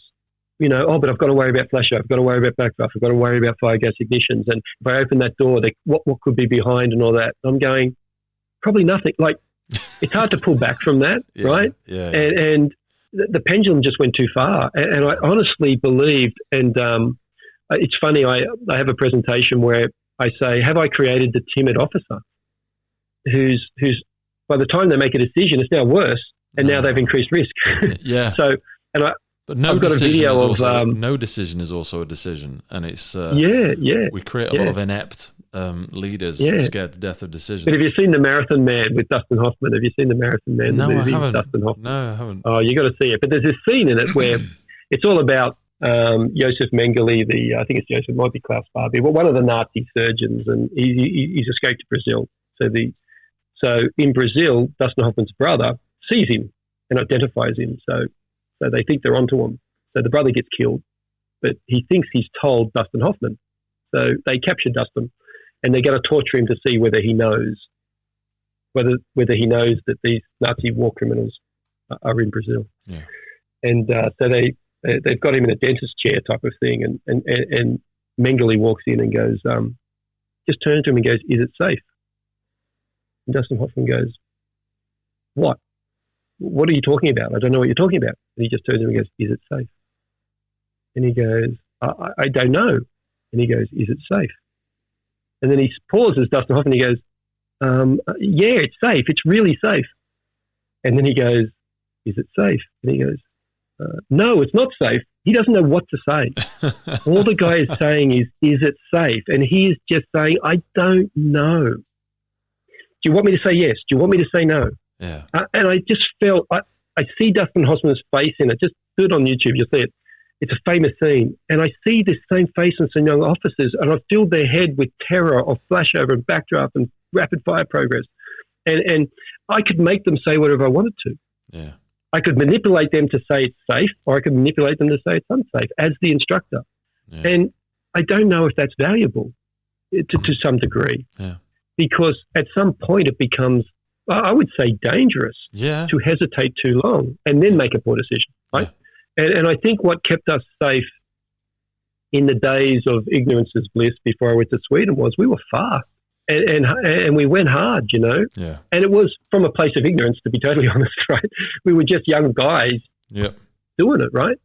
And I think you can be both, and you must be both to be a good firefighter. Mm. And that means a certain physical capability to be able to move quickly down low and move hose and all of that sort of stuff. And like I said, it's frustration to see that that's not held in high regard in my organisation. So this is obviously not a visual podcast. I know you've done some before, but I will say, without blowing smoke up your ass, you keep yourself in good condition. I think that has rapidly become an unpopular thing for people to discuss, because it very much makes it a very personal attack on those that perhaps don't hold the same regard. But also when we spoke about the changing environments, I have this now where I speak to people about, we're pulling around 50, 60 kilo dummies, and I'm like, that's 10 stone. Who do you know? Who do you know is 10 stone? We need to adapt. That is really an interesting comment. I'm not saying that everybody needs to be big and strong, or maybe we adapt the tools we use, or casualty handling straps or anything like that. But we need to change to an ever-changing community and environment. If a building construction changed, we'd change our strategical approach to it. That has to change. We have to adapt to that. And I know it's just a very small thing, and I don't want to make all the podcasts I do talking about health and fitness as well, but it's not a popular thing to discuss. It is critical. But it's critical for two reasons. I mean, one is an interesting point you raised, that we had to make a decision about buying new mannequins, dummies, for the training centre. Now, we can get 80, 90, 100. You can get it. We got a couple of 30s, a couple of 50s, and we got one at 75. The numbers mightn't be, but we got one heavy one. Yeah. We don't use the heavy one. We use the heavy one to show them that if we use this in our training drills, they won't finish. They just won't finish. And how important it is that if you do find someone, just find some old fat guy who's naked and sweaty. You're not pulling that guy out, Yeah. It's easy to pull firefighters out because you grab the straps, in a sense, right? But you've got nothing to hold on to this guy. Two guys aren't going to do it. Two smaller firefighters, no chance. No. And I'm not against smaller firefighters. I'm just saying we have a range of people in the organisation, and we should have a range of people in the organisation. But, you've got to have a framework that you recognise that, and that your first thing is to call in help. Yeah. Or to have a system where you can strap them and get better leverage. Yeah. and we really haven't done that well. But we want to give them some success in the evolution, so they're pulling out 50-kilo dummies, and it's not realistic at all. And we had to make a decision that we either had them fail every evolution, in the sense that there's other things we want them to do. So we want the evolution to go a certain amount of time, but if they gas out, we don't get to do the other things. Once you've gained that, though, once you've gained a certain level of competency and understanding of movement patterns and how to use your body's biomechanics, and also just how to mind map inside a building, and you're not spending all your time focusing on a really heavy casualty. Once you've established those bits and you've become a competent firefighter, I believe every refresher training and every training that's on station, we need to be doing, because I say, like, guys, we're not going to be doing BA all day. This isn't training school. We're going to do one wear today, but we're going to use realistic casualties. So this casualty is 80 kilos, because fit and healthy people don't get stuck in the buildings. It is going to be the fat guy or girl who struggled to get out. Yeah, no, absolutely. And the other problem we've got is we have an aging workforce. Certainly, our fire service is, and I think it's no one leaves, right? And I don't know what it's like in the UK. I believe it's different. I know it is in the States in many cases, but the retirement age is 67 here. 65. And it will soon be 70, right? Now, I joined where we had a defined benefit superannuation, which we now don't have, but that meant that I can retire at 60, right? Now, I'm an officer telling people what to do, but we're going to have people on the back of appliances that are 67. Now, they're not providing the same level of physical capability they did when they were 25. It's just not possible. No. But we don't have a system of superannuation that says, guess what, 25 years you're out. It's not their fault. But, it's just, I don't know how to solve this problem. But we don't even have it like now. It's not mandatory that we have to become a driver. We don't have to become a blue light driver and AS, because there was also a time where if you got to a certain age, it would be unofficial agreement that perhaps you would just be the pump operator, or you would just be the driver and the pump operator. I think we self-manage to some degree. We do self-manage it, and we should do. But for people that don't have a desire to be part of the rank structure, which is fine, and some people should, some people shouldn't, and then everybody's great. You haven't got to have a rank to be a leader on the crew. But if you don't choose any of those, like you say there, you are going to be the 64-year-old being asked to don breathing apparatus and carry out a live rescue. Now, the only thing you can do is keep yourself in the best physical shape properly as you can, because that's for your own safety, for the safety of your colleagues, and just because you've chosen to be a firefighter. And there are times when you may have the opportunity to do one of the best things, and that's save another person's life. Absolutely. Right? And I mean, for most firefighters, that will never happen. The public probably thinks otherwise, but if you're lucky enough to be in that situation, you don't want to blow it because you run out of steam, right? And I think that from my position, I refuse to ask anyone to do something in a training scenario that I can't do. Yeah. And if you can do that, you will get so much better response. Yeah. And I see a lot of instructors will stand there and they will say, okay, kneel down, right? That's it. No, a bit lower. Okay, now raise this. Point that. No. Other hand. That's it. And they'll explain it. They'll orally explain it to them. Show me. I just pick it up and say, do it like this. Do this. Yeah. And then they have a try. And if they're still struggling, no, give it to me. I will do it. And there's two reasons for that. One, it's the best. They're looking. But what I'm trying to do is say, you can trust me. Possible, yeah. Because I know how to do this, and I'm showing you that I can.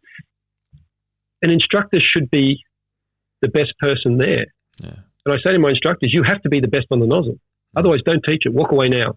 Because if one of your students is better than you, it's your objective to always have your students end up better than you eventually. Yes. But if someone's better than you on day one, we've got a problem, right? Yeah. You're going to have a problem. You should set standards for yourself that might seem unfair or unrealistic to other people. That's where it comes from. You're your own worst critic. You should have an expectation of yourself that to others seems a bit harsh or unfair. As a firefighter, we're critical of our colleagues, right? Yeah. And to have someone teaching me and you're sitting in the back and you're going, this guy doesn't know what he's talking about. Who's this guy? This guy's hopeless. It's gone. You might as well just turn the telly on, right? Yeah.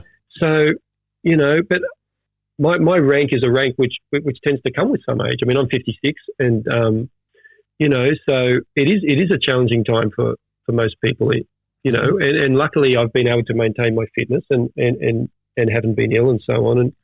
That's rare. It's critical for me that that's rare now, and it's not blind luck, because I think that would be offensive to you. But when we speak about personal development, we also talk about personal admin. You know what I mean? I think so many people are going to fall through the gap of just poor general health, diabetes, poor life circumstances. They've made some choices that they didn't do maliciously, but they didn't know better, and it's caught up with them.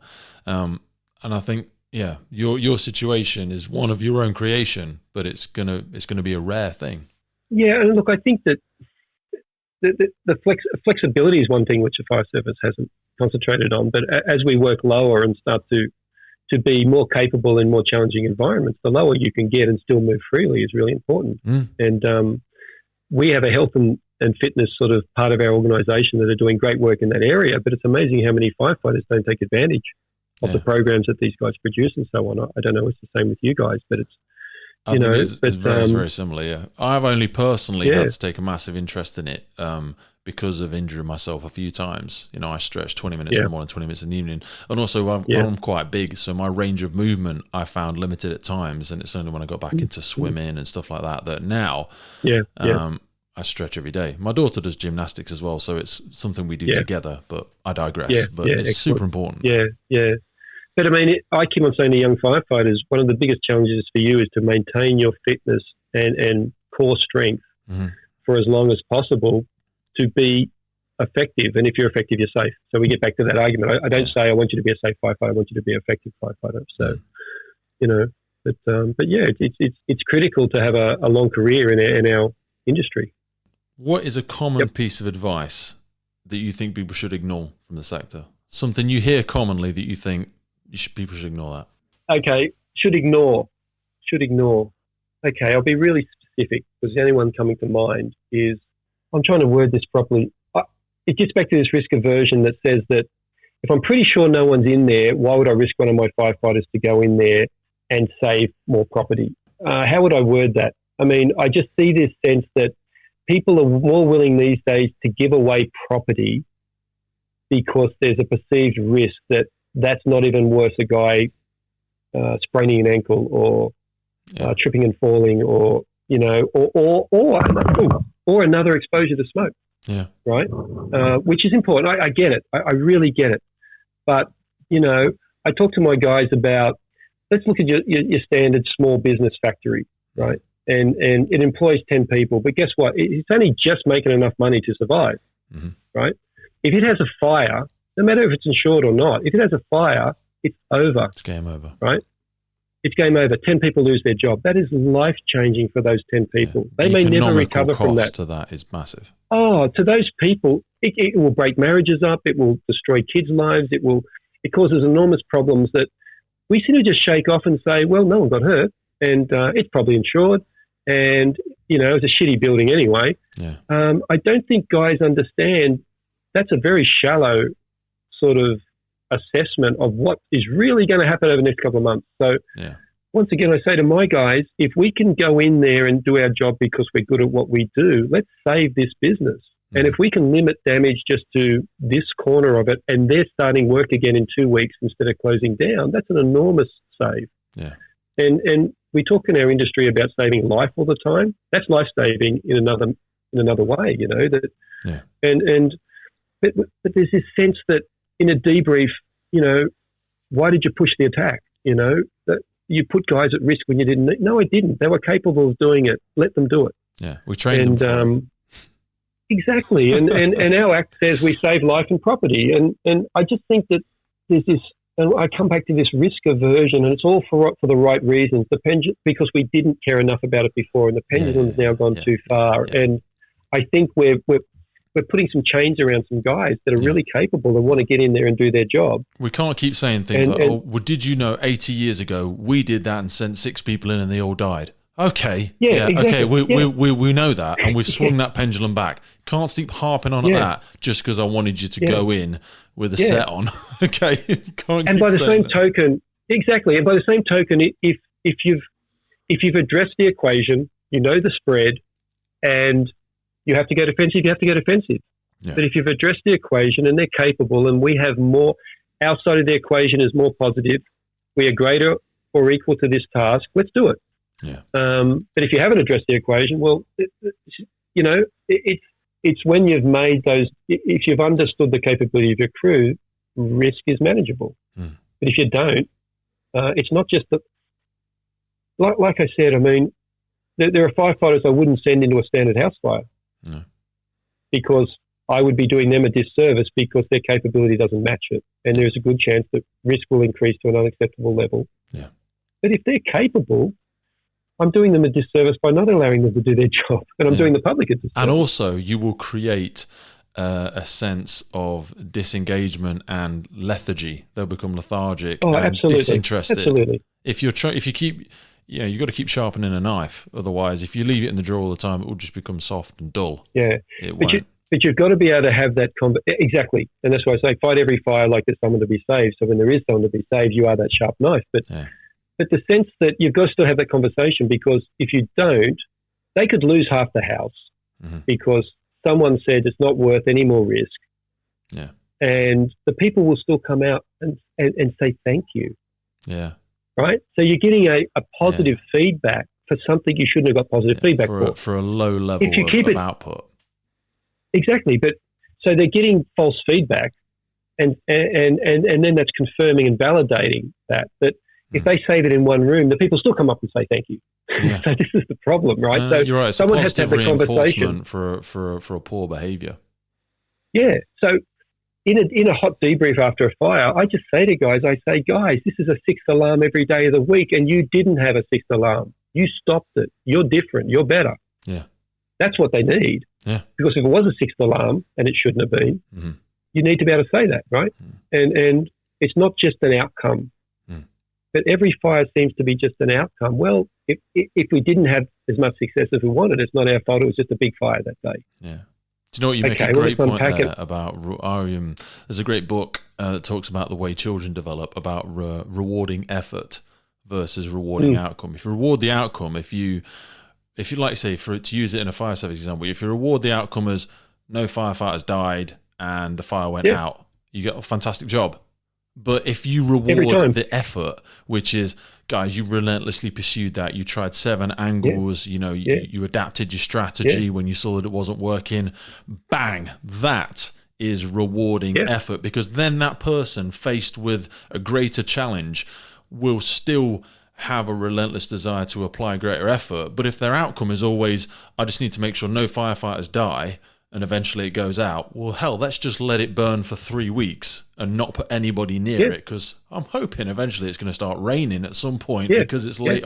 It's nearly December. It's going to rain one day. Yeah, do you know what I mean? Yeah, I mean, it's and that comes back to I keep on saying they all go out. Yeah. When you're there with the shears at a rescue, they don't go out. No. You're it. Yeah. There is no going defensive on this one. There is no second station that's better skilled than you to pull you out of this shit. Yeah. So guess what? I don't have to tell one of my rescue stations to cut a car up. They cut one up every week. I don't. But do I need to tell my stations to run some hose drills? Yeah. Such a different analogy. It's a difference. What's been the hardest moment in the job, and have you ever been afraid in the job? The hardest moment in the job. Gee, I can tell you one that comes to mind. Only recently, but perhaps I shouldn't. The hardest. I can tell you this much, I suppose. I was drilled mercilessly for 5 hours about my credibility and so on, and I knew that that's the game and all that sort of stuff. But I found that extremely difficult, and that's why that only happened a couple of weeks ago, and I'm not going to do that again. Yeah, it was. I nearly laughed during it, but no time in my career have I ever done my Marcus Aurelius Stoic, this has to end soon, time will come. And no matter how unpleasant this is, the minutes will tick by, and I know that this must end. This too will end. Look, the toughest time in my career, I've been really lucky in that there's 3 times where I've nearly died, but I don't consider them tough times. One was, we nearly drove a pump into a pole, and we just avoided that. And I would have gone through the windscreen because we never wore belts back in the day. The other one was I fell through a floor. I was on a floor and the floor caved in and I fell down into a basement with another guy. And I remember falling or riding a table down. I'd swung over onto a table and was directing water into a sunroom opposite me. And then everything just came down. And I remember thinking, I'm okay, but this is how people die. Yeah. And the other guy ended up getting carted to hospital. But once again, it was just, oh, well. And the other one was in a bushfire. We took refuge in a house which ended up burning down, and we had to evacuate. And I had some people with me that I had to deal with. But I never saw them as difficult things. They were things that happened quickly and you just reacted. Yeah.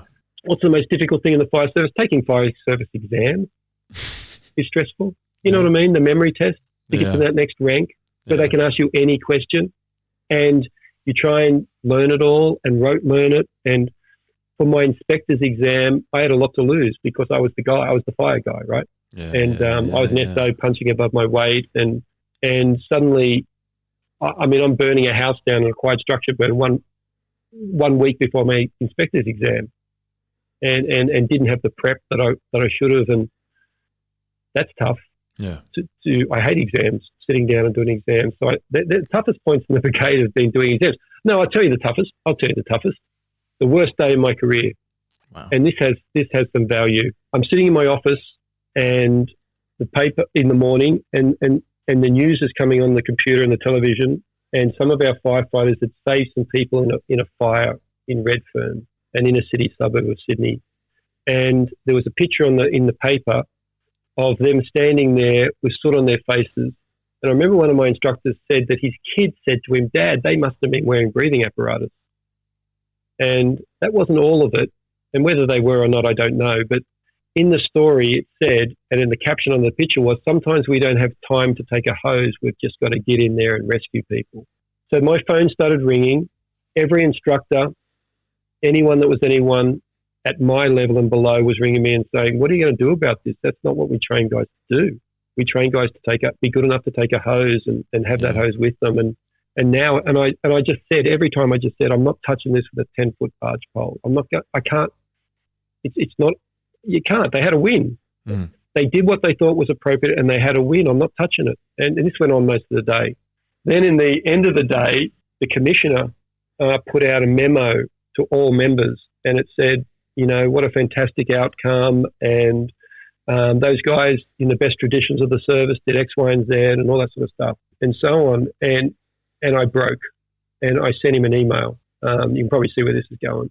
And I said, "Look, sir, I wasn't there, and I understand that the guys acted in the best traditions of the service and did a fantastic job. We had such a win." I said, "But," I said, "I'm concerned that because it was printed in the paper that they didn't have a hose line, that young firefighters may think that that's appropriate."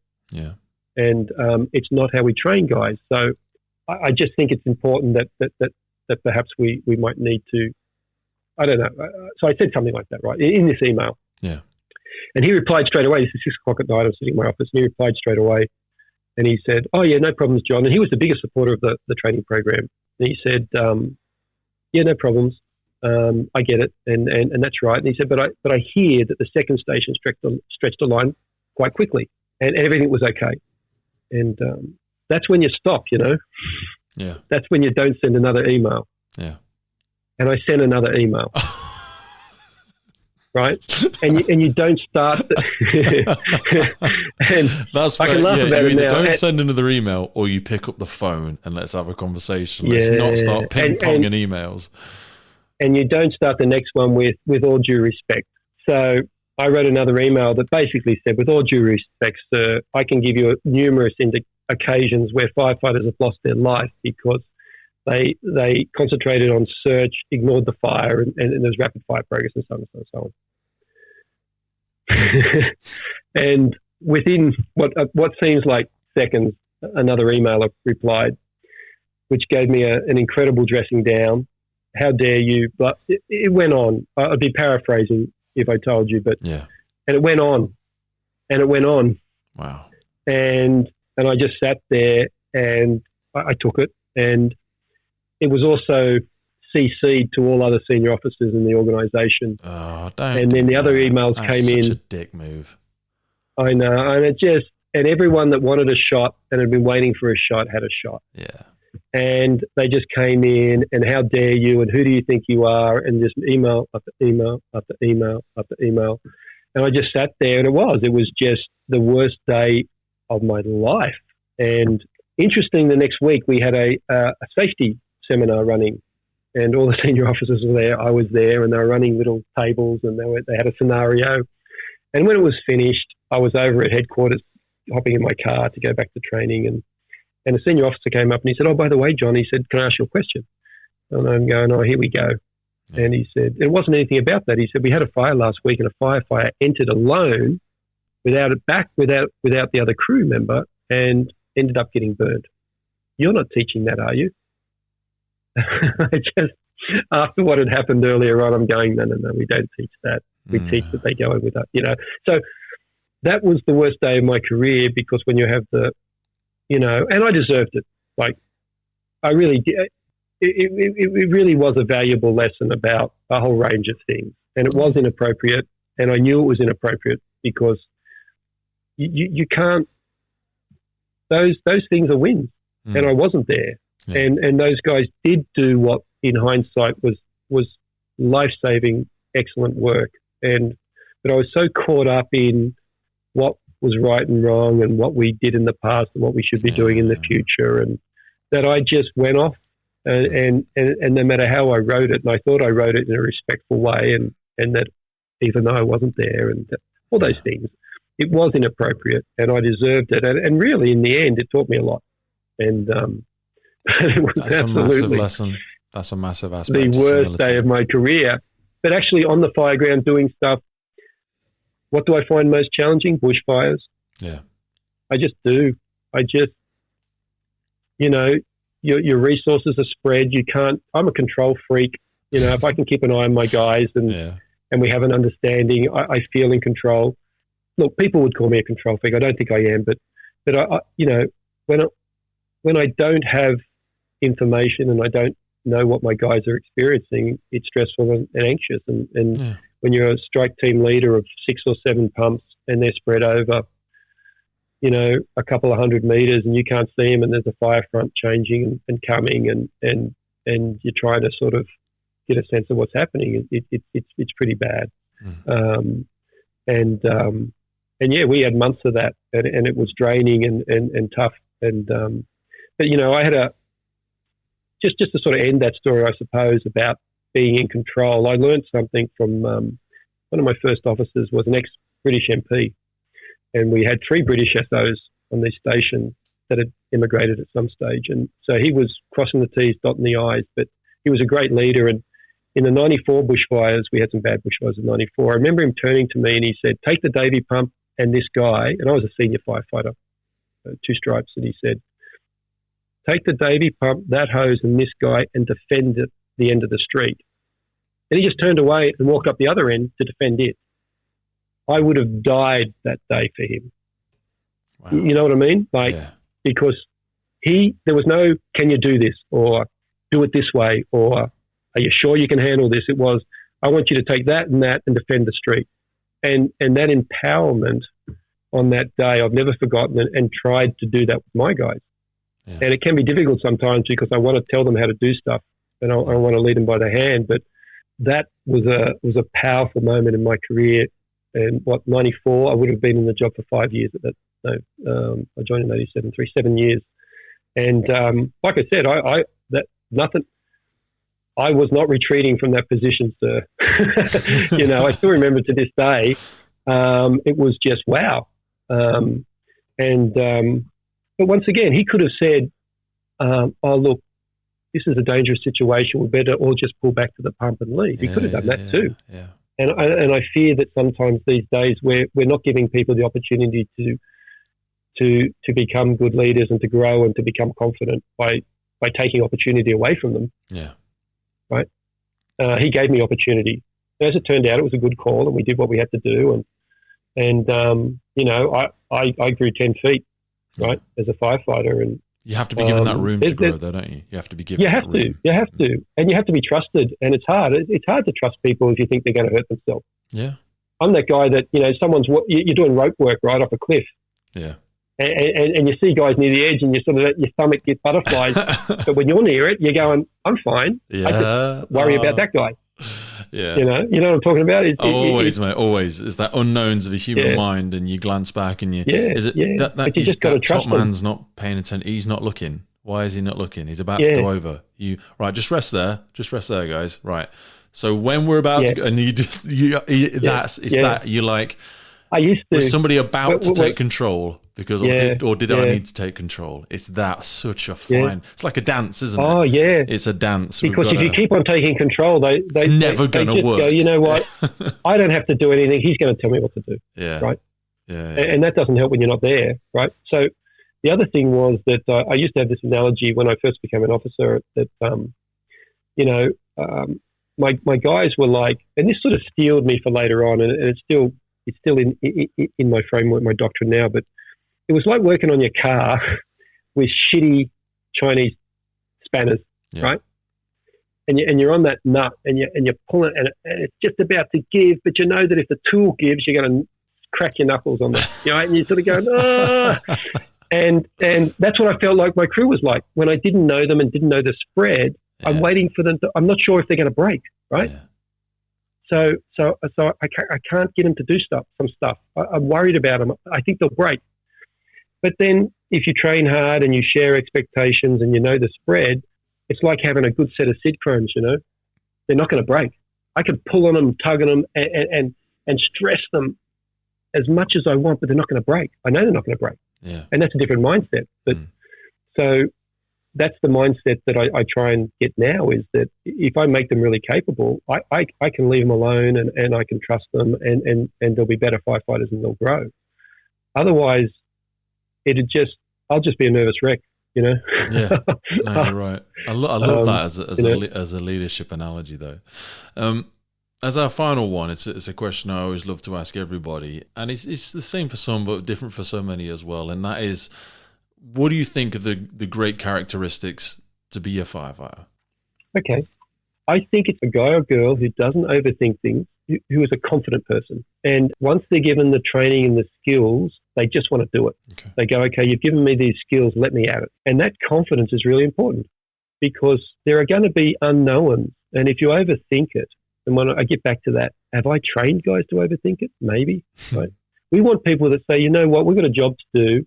I'm well trained. I've had a look at this, and I'm pretty sure I know what's happening. Okay, let's get in there and do it. Yeah. And, it's like I try and esprit de corps. That sort of, we're better than the next guy. If you can engender that, you know the crews I'm talking about. Yeah. Right? And they have the respect of the other stations and the peers, and the guys make jokes about it maybe. But to me, I don't know how you find that out in an interview process, or I don't know how you get that. No. I don't want to be critical of our process, but part of our process is a risk, is to look at their risk, how they view risk, and to pass that, you need to be very risk adverse. I don't know if that's the person we want. Because if you're super risk adverse, our job's a nightmare. Yeah. If you want to end up with someone with mental issues 20 years down the track, choose that person. Yeah. Right?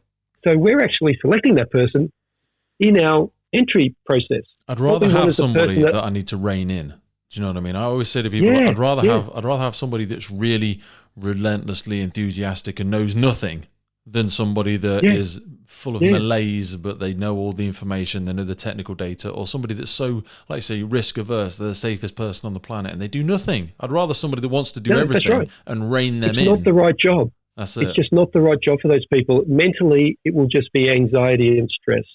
Instead of, it's nearly like we're going out to the football match, and at the end of it, I'm either satisfied because I did my best, or we had a win. Like, you know what I mean? Yeah. And then we're going to celebrate that win. But if you went onto the football field saying, I might get hurt, well, don't run on the football field. There are times when you're going to get hurt, right? And so, I think we want to choose. I have two sons, the twins that were born the year I joined the organisation, are now 35 years of age or whatever, 34 years of age. And my eldest, one of the twins, he was ducked for the school. He was an academic. loved his sport, but not the most coordinated guy. Okay. And he wouldn't mind me saying that. But his younger brother, Logan, who was born 5 years later, was Sport Billy, right? And we could be playing backyard cricket, which is an Australian pastime, of course. And I'd throw the ball, and Logan would pluck it out of the sky, and it would hit Rafe between the eyes, right? Yeah. But Rafe would have a better chance of joining my organisation. He doesn't want to. He actually works for Border Force as an inspector in Border Force now, but he did a degree in international relations and so on. But what I'm saying is that he would have a better chance of getting through the examination process because it's heavily weighted to the academic side. He's academically and he's minded. A smart, he can learn it. Exactly. And he's a smart cookie, and he would say what they needed to say. But it's not a job for him. No. He doesn't have the physicality. And not everyone does, but Logan does. But Logan will struggle. He will make a great firefighter and wants to be a great firefighter, but it's not set up for him. Yeah. And I struggle with that. I struggle with that a lot. I'd rather have somebody swinging for the fences, and you can harness that. Exactly. Yeah, no, I agree totally, and I don't have the answers to that, and I don't pretend that I do, but if we're asking about, I just think it's wrong that we end up with that mismatch. And I see it in my two boys, which are both grown men, of course. But, it's that's how many people like Logan are struggling and just can't crack it. Yeah. And then people like Rafe are cracking it and then finding out this isn't what I thought it was going to be. Yeah. Because the advertisement doesn't talk about 2:00 in the morning in the middle of winter, up to your knees in shit. And it doesn't talk about that. It talks about all these other things. And I think some people get a big surprise when they join the job, but it's not what they thought it was going to be. My hope is, though, that, as we said at the beginning of our conversation, how the pendulum swung from a risky, perhaps slightly loose around the edges service to when we swung to being far too clinical. My hope is now that we all slowly have that realization that we have gone a bit too far. I mean, even the fact that people do what I'm doing now and what you're doing. I wouldn't have been able to run a podcast 5 years ago. I'd have been sacked. Yeah. Even if I wasn't on here saying that, I work for this service or that service, it would have been professional suicide to come and talk about things that it's not for the public eye, or it's not this, or it's not that. Why not? Why don't we talk about stuff? Yeah. Why are we so protected about it? We'll do ourselves out of the job. So I do think that we are seeing the seedlings of those change now, and I'm sincerely hopeful and optimistic about the fact that these are the new challenges facing the people of my generation, and I say that with respect. I'm of a different generation. Those are the challenges. They may not be the challenges that I want to face, but that's always the case. I'm sure all of us would have rather have been given the challenges of a different generation, because in hindsight, it all looks sexy and fantastic and interesting, but these are the challenges that we are faced with now. And I want people to speak in 20 years about these being some of the greatest times when they saw some of the best changes. And look, it's interesting. And there's been a move, I think, to characterize most fire services as going to less fires. Yeah. And I get it. In some cases, that's true. In some cases, it's not. But, I talk to my guys. I mean, every day I get as an inspector and a duty commander, I get a rundown of all the incidents in the state. How many fires we had, actual fires, how many automatic fire alarms, how many wires down, how many MVAs, how many how many bushfires, how many hazmats, and it's all there, and I can see it every day. So I started taking notes of this because I see organisations, and I'll include my own, who start to sort of say, well, fires aren't the most important thing anymore. Other things are just as important or more important. And that's just giving guys leeway to not worry even more about their task level abilities at a fire, because they're saying, well, if I don't go to them very often, how good do I need to be, and so on. Well, I would nearly argue you need to be better. But as I start to look at the stats, when we looked at fires, you could say, and this is statistics, you could say that of the fires in the state, we were doing about 25% It was about 30% of the jobs were fired, actual fires. Okay. So you could say that 70% of our work is not fires. You could pose it like that. Or you could say that the next busiest thing was rescues and hazmats. They were something like, it might have been 7%. Each of them was 7%. Mm-hmm. So you could phrase it another way and say you were still doing 3 times more fires than the next 2. Yeah. And that sounds very different to 70% of the time you were doing something else. Yeah. So it's how you package that. Now, if I said to guys, you have 3 times more chance to go into a fire, you need to know your stuff, we'll get a different result to saying 70% of the time you're going to be doing something other than a fire. Yeah. But they're both the same stat. Mm-hmm. And I just think a lot of organizations are concentrating on you're actually going to be doing other things more likely than a fire. Mm. And it is true. But if you package it like that, it's a smaller part of the job, but it's still the most likely thing you're going to face. Exactly. And if you talk about it and have a conversation about that, it makes it important again. Mm. And I think a lot of organizations, and I don't think it's been on purpose, have been making the fire part of our job less important in the minds of the firefighters. And that's not of benefit to those guys. No.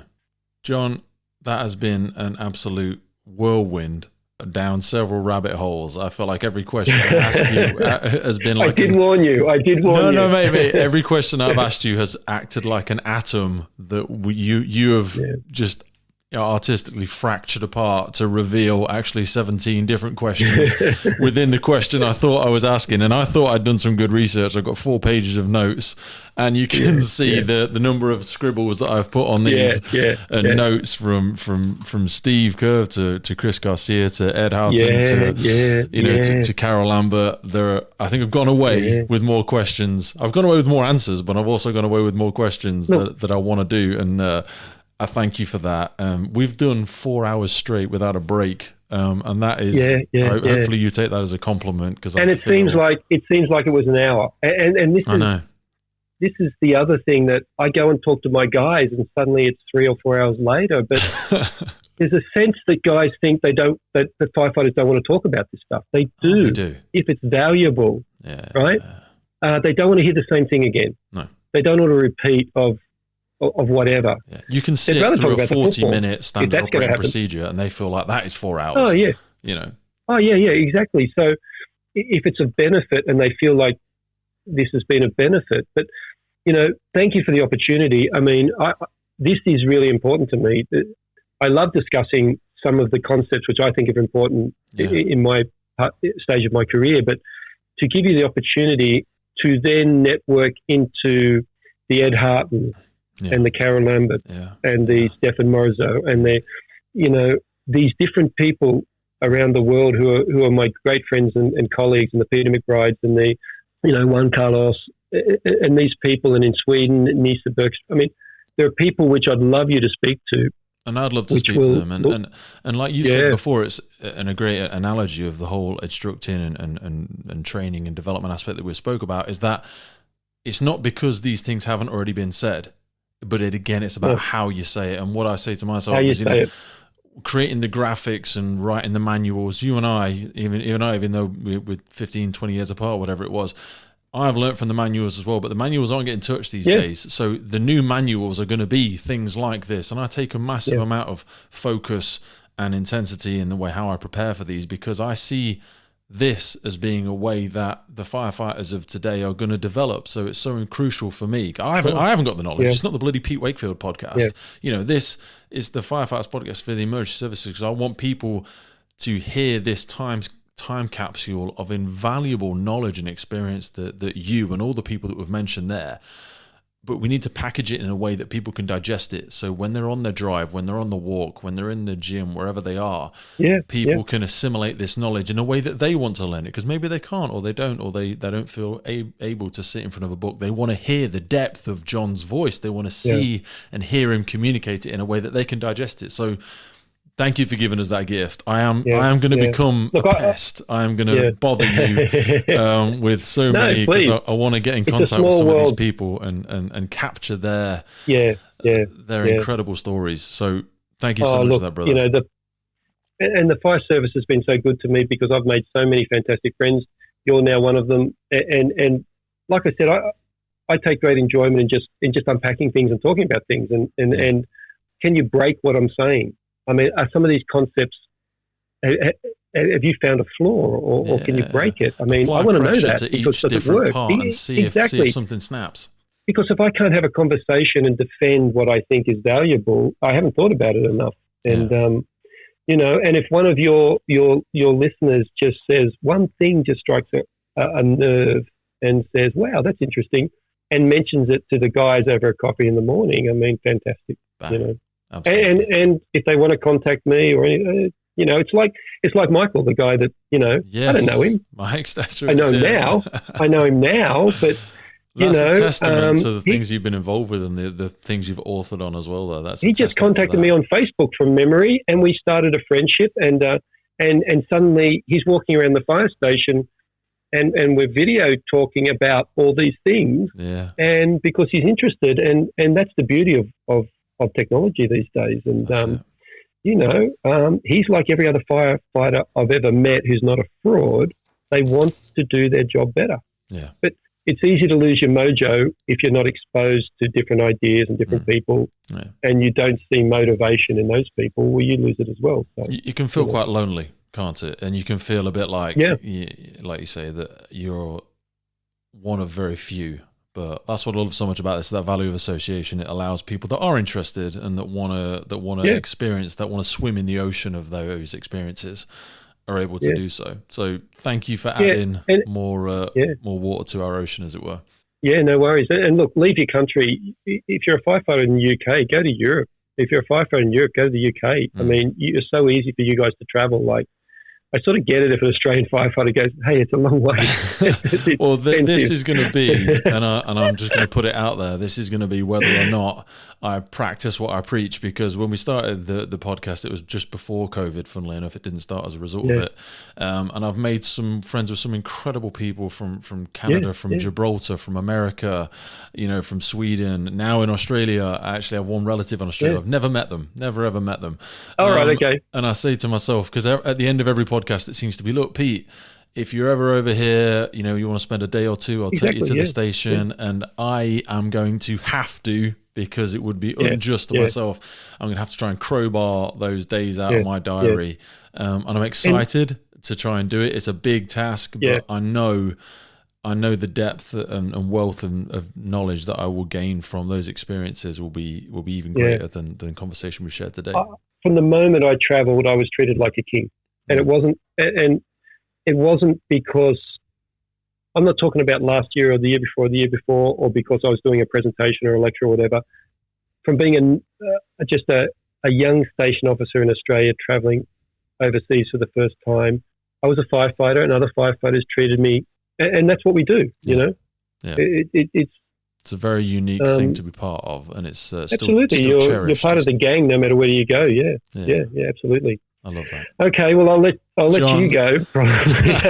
Thank you so much. It turned to darkness in the background at the same time, you know.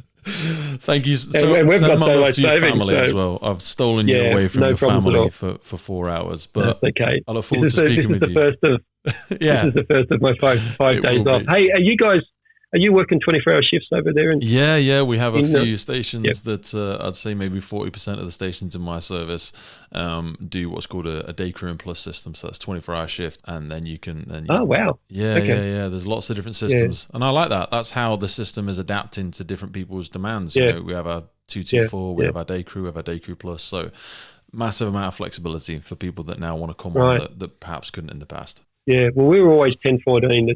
2 10-hour days, 2 14-hour nights for most of my career. But about 6 or 7 years ago, probably maybe 10 years ago, we went to 24s. And it has really changed. Once again, people can live further. We have fly in from Queensland. Exactly. Who come to work. Couldn't have done that in the past. And I think that is where when we struggle with recruitment, it means that anybody that wants to be part of it now can, even if you have to geographically travel a couple of hours. Yeah. An opportunity for training, because if guys are on a day shift, and you're trying to get him out for training, they're already looking at their watch going, I've got a guy coming in, I've got an early release, how long is this going to take? Exactly. And now we're pushing them out at night because they're just going back to the station, right? Absolutely. So, no, it's all good. Right. Okay, then. John, thank you so much for that, brother. Pete. Send my love to the family. No problems at all. I'll speak to you soon. You take it easy. Take care, my friend. Okay, then. Bye-bye. Bye. Hey, everybody. Well, that brings my conversation with John to a close. You know what? I nearly debated splitting it into 3 podcasts. There was just so much for us to go through. An absolute pleasure. Some of the people you heard us speak about are going to be coming on as future guests of the podcast. But if you simply cannot wait until then, be sure to check on the notes at the bottom of the podcast. Whether it's Steve Kerr, Chris Garcia, Carol Lambert, Ed Harton, or even Dustin Hoffman, be sure to check in the notes below. Some of that will be right there. We try and put in plenty of good links. However, we do hold that little bit back, and that little bit is just reserved for those who want to stay in contact with the podcast. If that is you, be sure to jump into the emails. You will see that below. If you want to stay in contact with the podcast, click the button here. We will not fill up your inbox with spam. I don't use any crazy big words because nobody taught me them. All of our communications is short and sharp, and we always try and make sure we give more than we receive. So it is just for your value.